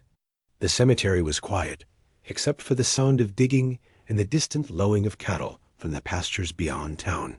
Strange way to fight a legal battle, Sheriff Bradley observed, wiping sweat from his forehead despite the cool morning air. Strange times call for strange methods, Judge Morrison replied. Besides, if Miss Willa May is right about those records, this might be the most important evidence we'll ever dig up. The work proceeded slowly, with careful attention to preserving the dignity of the burial site. When they finally reached the wooden coffin, Dr. Henderson supervised the careful opening of the casket, revealing Jacob Harper's remains, along with the personal effects that had been buried with him. And there, tucked beneath the folded hands, was a metal document box exactly as Willa May had described. Well, I'll be damned, Sheriff Bradley muttered. Girl was right. Judge Morrison carefully removed the box and opened it with a reverence due to a dying man's final preparations. Inside were dozens of medical records, patient files, and treatment notes spanning Jacob Harper's years as a frontier doctor. These are incredibly detailed, Dr. Henderson observed as he examined the documents. Harper was a meticulous record keeper. More importantly, Judge Morrison said, scanning through patient files, they prove exactly what Mrs. Callahan claimed. Every patient listed here was treated for common frontier ailments: broken bones, fevers, birthing difficulties, snake bites. Not a single mining injury or consultation about mineral deposits. Beau felt a surge of relief mixed with admiration for his wife's foresight. Even in the midst of her desperate escape from Kane's compound, she'd remembered her father's hidden insurance against exactly this kind of deception. This destroys Kane's entire story, Sheriff Bradley said.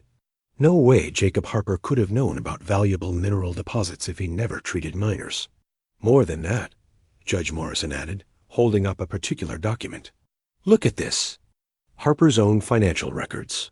Shows every penny he earned from his medical practice, every debt incurred during his illness. If he'd known about valuable mineral rights, there would be some record of it here. As they carefully resealed the grave, Beau's mind was already racing ahead to the confrontation that would come.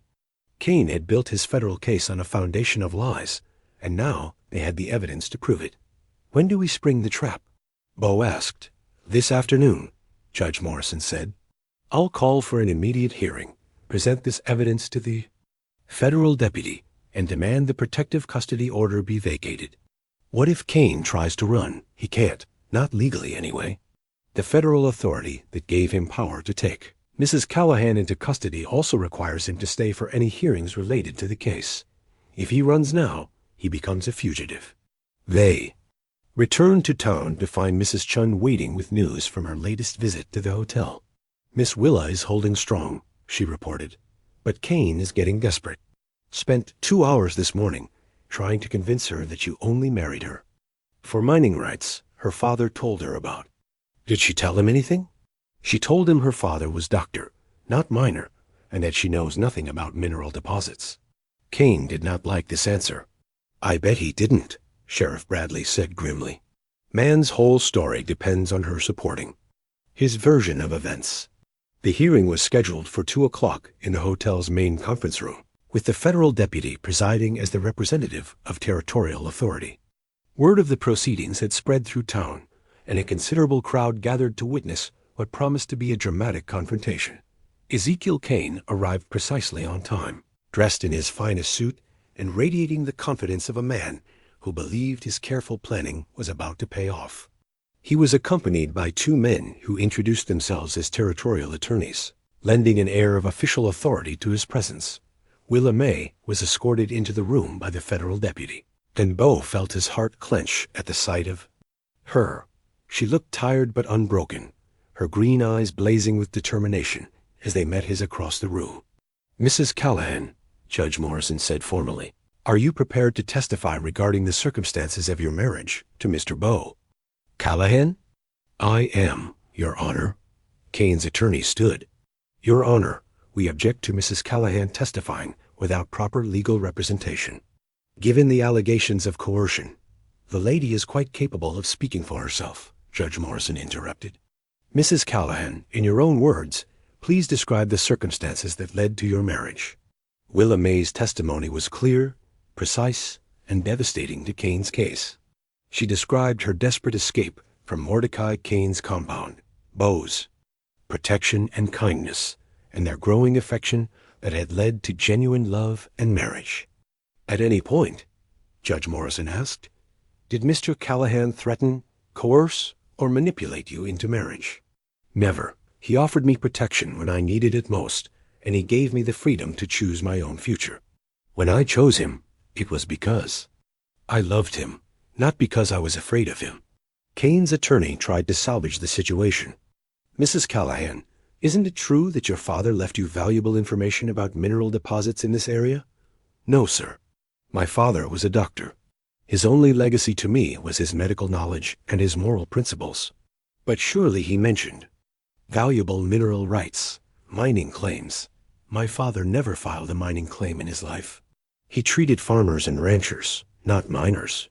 It was then that Judge Morrison played his ace.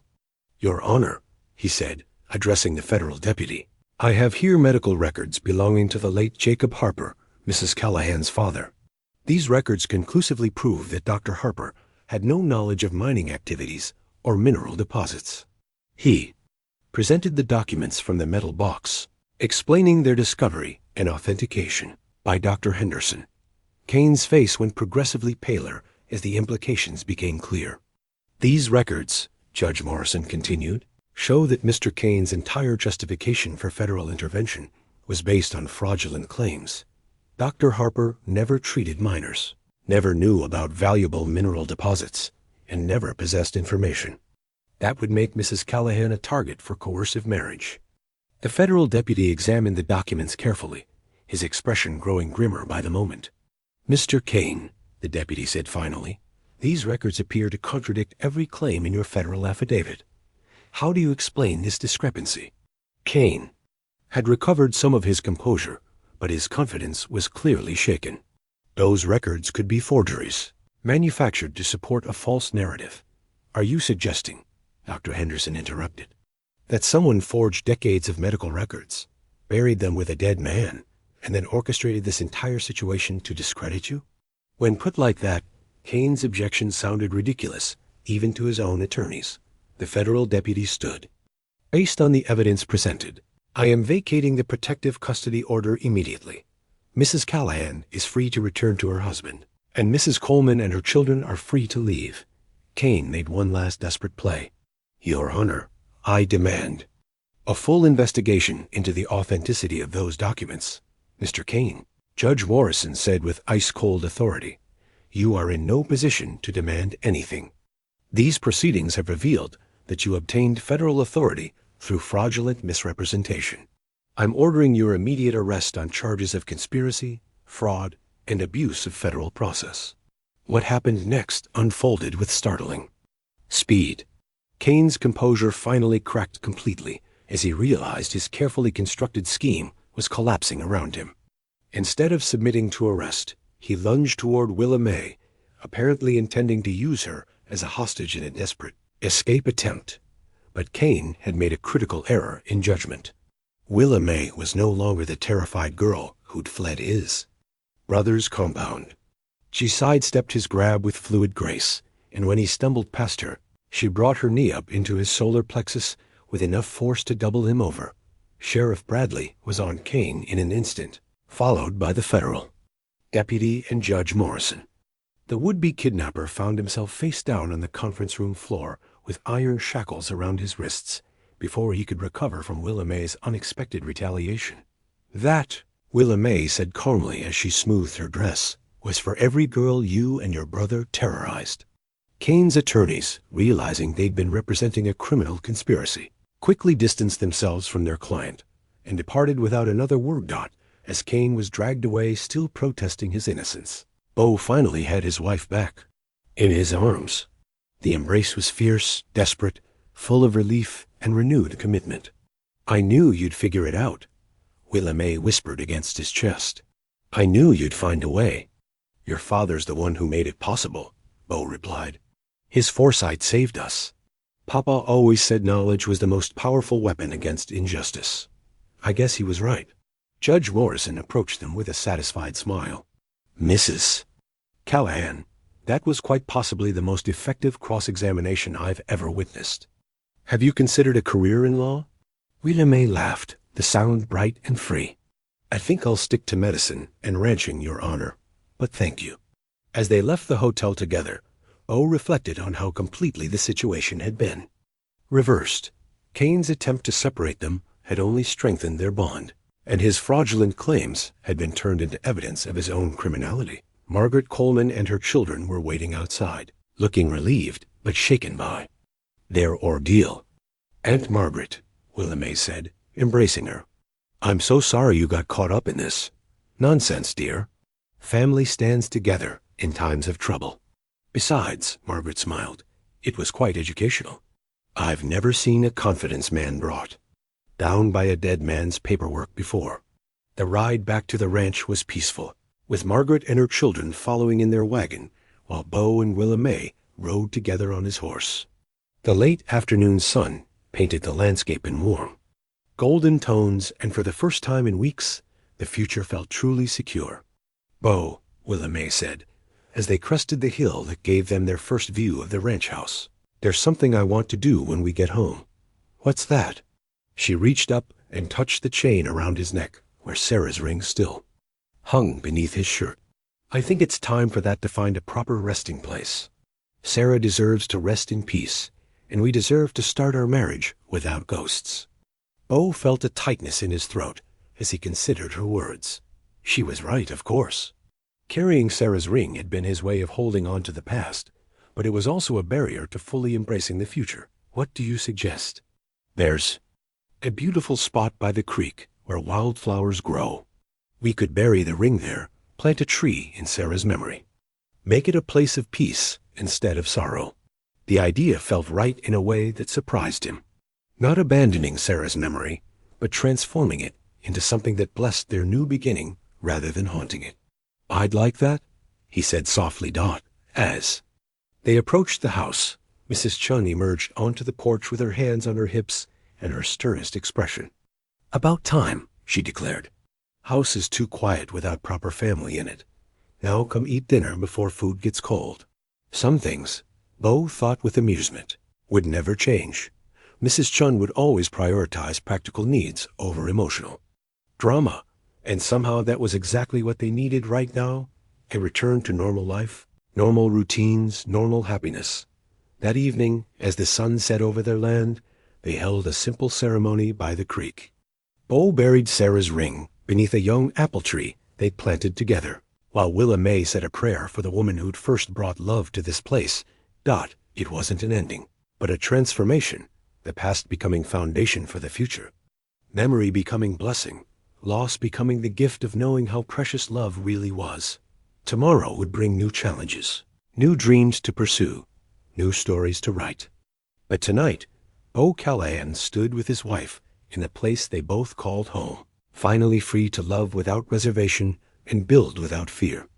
The Kane brothers' shadow had passed, and the light was their own to follow.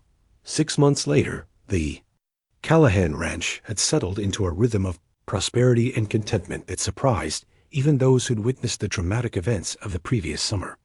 The apple tree they'd planted by the creek had taken root and was showing its first tentative buds, a living symbol of growth from remembrance. May had indeed proven herself invaluable in ways Beau had never anticipated. Her medical knowledge had made her the unofficial doctor for half the county, treating everything from difficult births to broken bones with a skill that rivaled Dr. Henderson's decades of experience. More than that, her business acumen had helped streamline ranch operations and improve their relationships with buyers from as far away as Chicago. This particular morning found them in the ranch office, reviewing correspondence that had arrived on the previous day's stage.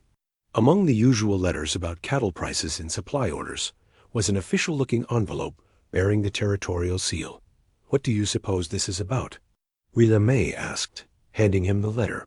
Beau opened it carefully, his expression growing increasingly surprised as he read. When he finished, he looked up at his wife with something approaching amazement. "It's from the territorial governor," he said. "Seems Ezekiel Kane's arrest led to a much larger investigation. They've uncovered a network of fraudulent debt schemes operating across 3 territories, all connected to the Kane brothers organization." "How large a network?" "Large enough that the territorial government is offering compensation to victims. According to this, you're entitled to restitution not just for what Mordecai Kane stole from your family, but for the suffering caused by the entire criminal conspiracy." May set down her coffee cup with careful precision. "How much compensation?" $15,000.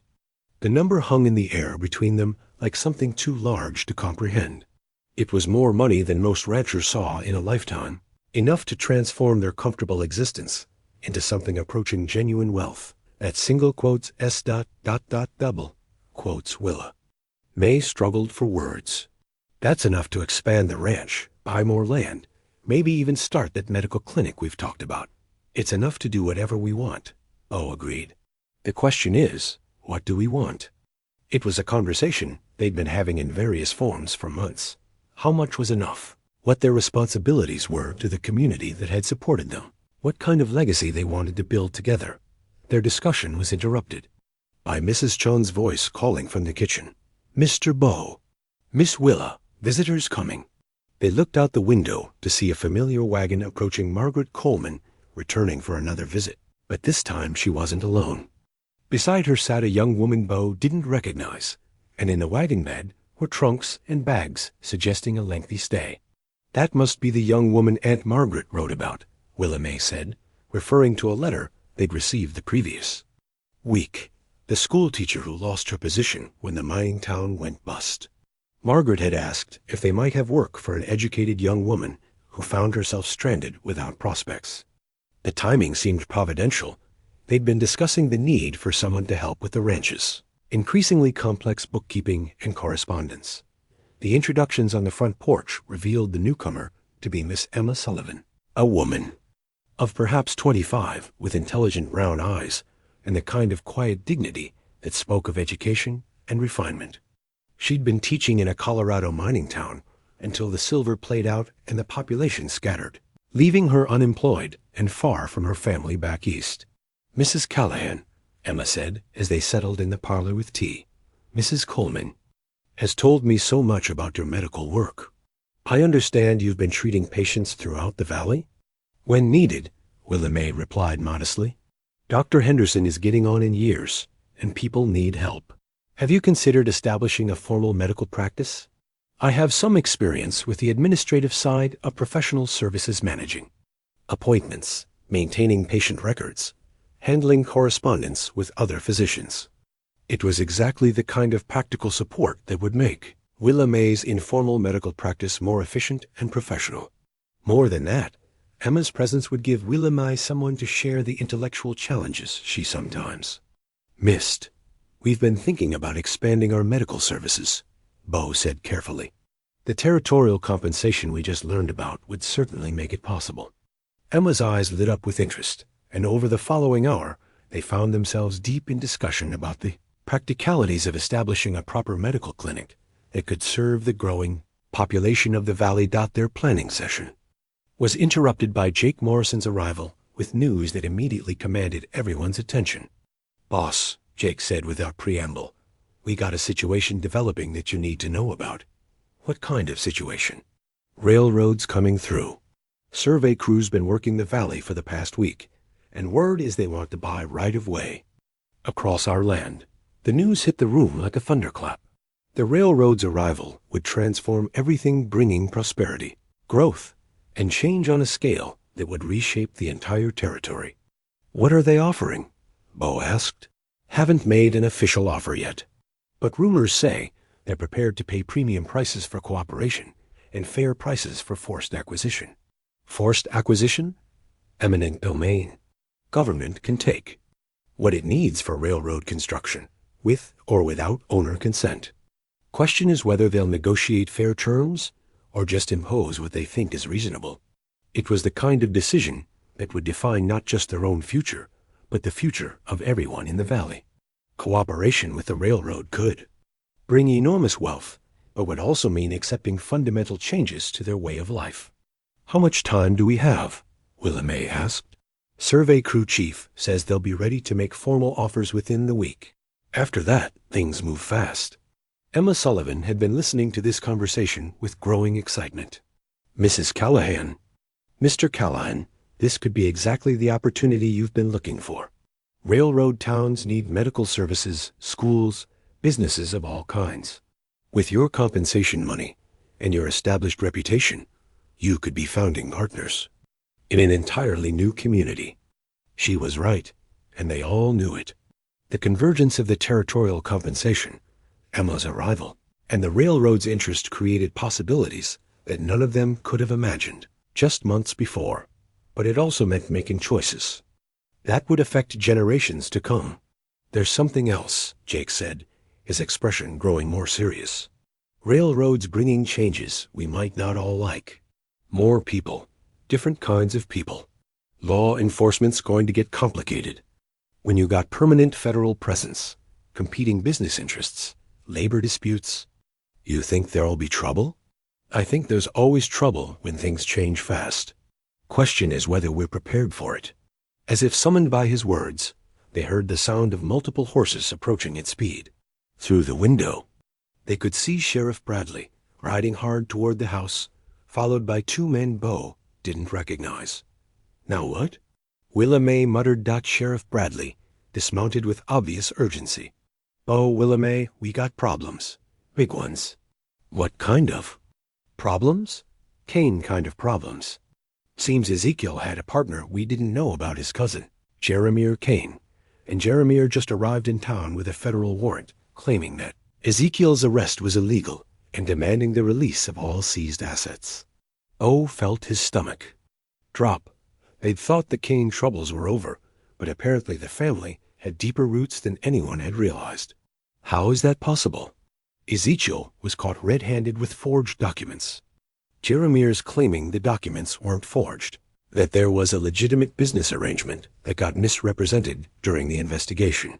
He's got federal backing and enough legal authority to freeze everything related to the territorial compensation until his claims can be reviewed.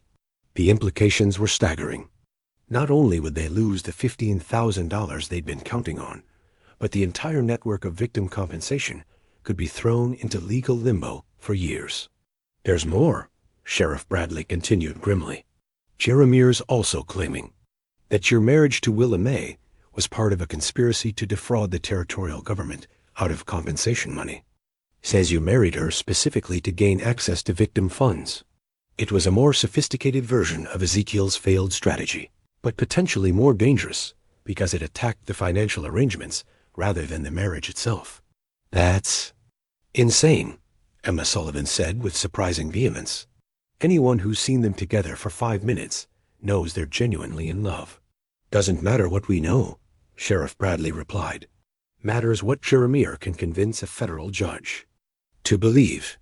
Willa May had gone very quiet during this exchange, her expression thoughtful rather than panicked. When she finally spoke, her voice was steady and determined. "Let him come," she said. "Let him make his claims and bring his lawyers and waive his federal warrants. We've beaten 2 Kane brothers already. What's one more?" "This one's different," Sheriff Bradley warned. "Smarter, better connected, more patient. He's not going to make the mistakes Mordecai and Ezekiel made. Then we won't make the mistakes we made before either," Beau said firmly. "We know how these people operate now. We know how to fight them." Margaret Coleman, who'd been listening to this exchange with growing alarm, finally spoke up. "Is there anything I can do to help? Any way my testimony about Ezekiel's lies could strengthen your position?" "Actually," Emma Sullivan said thoughtfully, "there might be. Mrs. Coleman, you were present when Ezekiel tried to manipulate Mrs. Callahan, correct?" "I was." "And you can testify that the Callahan's marriage was clearly based on genuine affection, not financial calculation?" "Without question." Emma turned to Beau and Willa May. "What if we turn this around on them? Instead of defending against Jeremiah's accusations, what if we go on the offensive? Challenge not just his legal authority, but the entire Kane family's history of fraud and abuse?" It was an intriguing strategy, but Beau wasn't sure they had the resources to take on a federal investigation. "That would require substantial legal representation," he said. "The kind that costs more money than we have access to right now." "Not necessarily," Emma replied with a smile that suggested she had more resources than her modest appearance indicated. "You see, there's something I haven't told you about my background. Before I became a schoolteacher, I worked as a legal clerk for one of the most prominent law firms in Denver. I know how these federal fraud cases work, and I know lawyers who would be very interested in taking on a case this significant." The revelation added an entirely new dimension to their situation. Emma wasn't just a stranded schoolteacher. She was someone with connections and expertise that could prove invaluable. "In the coming fight, why didn't you mention this before?" Willa May asked. "Because I came here looking for a peaceful life away from legal battles and courtroom drama. But it seems the drama has followed me, and I can't stand by and watch good people be victimized by the same kind of corruption I've seen before." Beau looked around the room at the allies who'd gathered almost by accident. Margaret Coleman with her family connections and moral authority, Emma Sullivan with her legal expertise and professional contacts, Jake Morrison with his practical knowledge, and unwavering loyalty, Sheriff Bradley with his law enforcement credentials and local respect. "All right," he said finally. "If Jeremiah Kane wants a fight, let's give him one he won't forget. But this time, we're not just defending ourselves. We're going to destroy the entire Kane family operation once and for all." The die was cast. The final battle with the Kane legacy was about to begin. But this time, they weren't desperate refugees fighting for survival. They were an established family with resources, allies, and the confidence that came from having won before, Jeremiah. Kane was about to learn that the third time wasn't necessarily the charm. Sometimes it was just the final mistake. 1 year later, Beau Callahan stood on the front porch of his ranch house, watching the morning sun paint the valley in shades of gold and amber. The view was both familiar and transformed, the same rolling hills and distant mountains, but now intersected by the gleaming rails of the Northern Pacific Line that brought prosperity and change to their corner of Montana Territory, the legal. Battle with Jeremiah Kane had indeed proven to be the final chapter in the Kane family's reign of terror. Emma Sullivan's contacts in Bender had provided them with a legal team that specialized in federal fraud cases, and their investigation had uncovered a criminal network spanning multiple territories and involving dozens of corrupt officials. Jeremiah Kane was now serving a 20-year sentence in federal prison, along with his co-conspirators. The territorial compensation that had been frozen during his legal challenge had not only been released but increased as more evidence of the Kane family's crimes came to light. Instead of $15,000, the final settlement had awarded them nearly $30,000, enough to transform their dreams into reality. The medical clinic Willa May had established in the growing railroad town of Callahan, Springs named by popular vote after the couple who'd done so much to make it possible serve patients from 3 counties. Emma Sullivan managed the administrative side with remarkable efficiency, while also teaching at the school they'd helped fund with their settlement money. Margaret Coleman and her children had decided to make their move permanent, purchasing land adjacent to the ranch and establishing a dairy operation that supplied fresh milk and cheese to the railroad, workers, and growing town population. Her presence provided Willa May with the family connection she'd lost when her father died, and her children had become like nephew and niece to the Callahans. But it was the bundle in Beau's arms that represented the most profound change of all. William Samuel Callahan, named for both grandfathers, was 3 months old and already showing signs of the stubborn determination that seemed to run in both sides of his family tree. "He's got your eyes," Willa May said, stepping onto the porch beside her husband. The morning ritual of watching the sunrise together had become sacred to them, a daily reminder of how far they'd traveled from those desperate days when she'd knelt on Murphy's saloon floor. "But your temperament, thank God," Beau replied, gently, adjusting the blanket around his son. "Takes more than a little noise to ruffle him."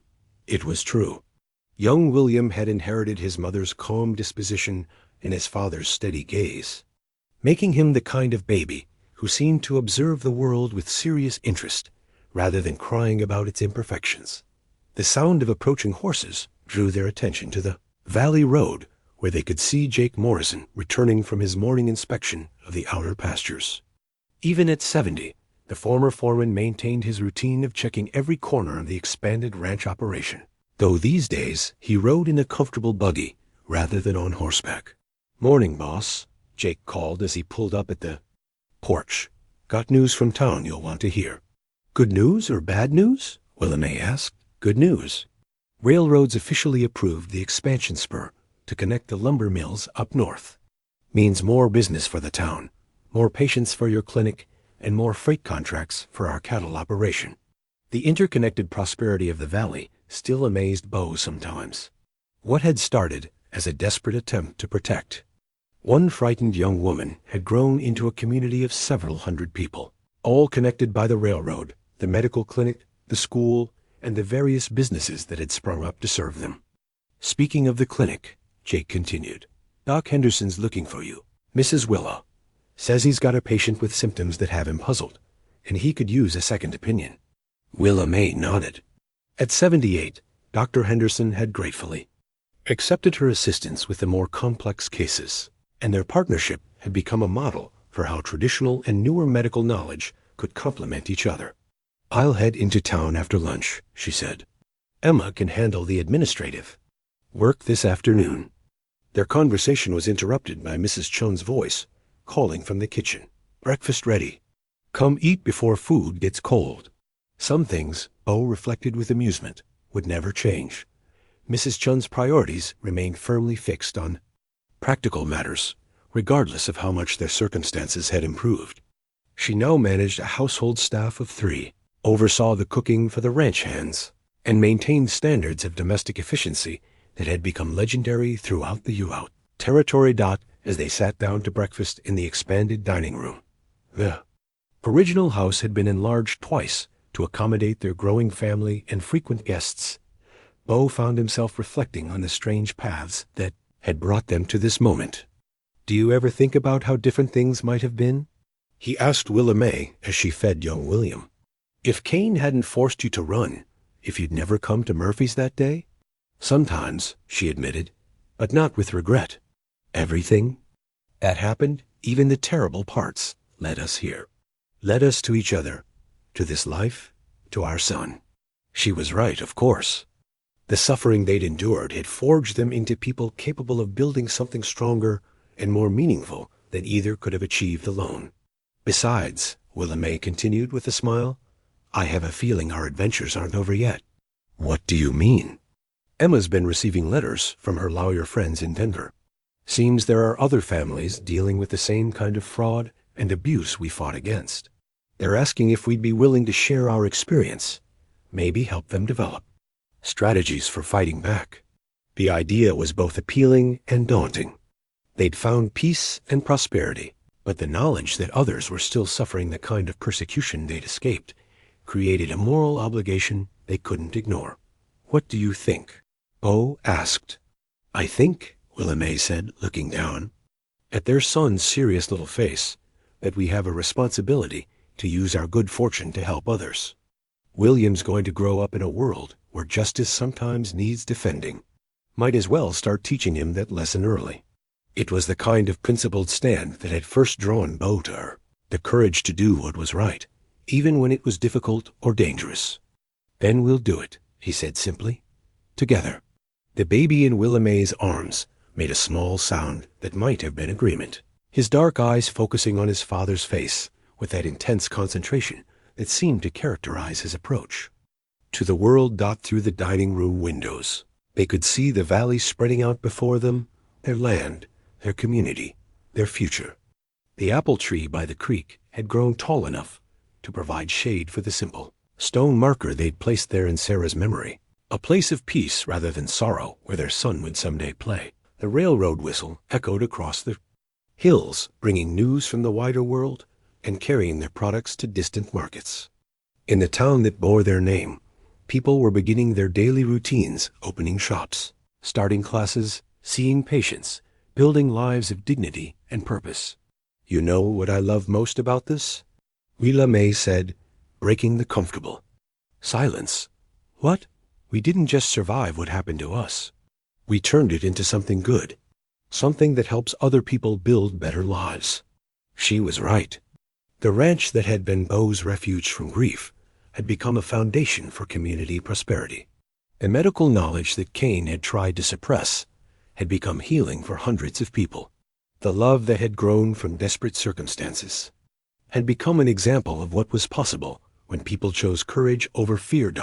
As the morning sun climbed higher over the Montana hills, painting their world in light and promise, Beau Callahan held his son close and looked toward a future that seemed limitless in its possibilities.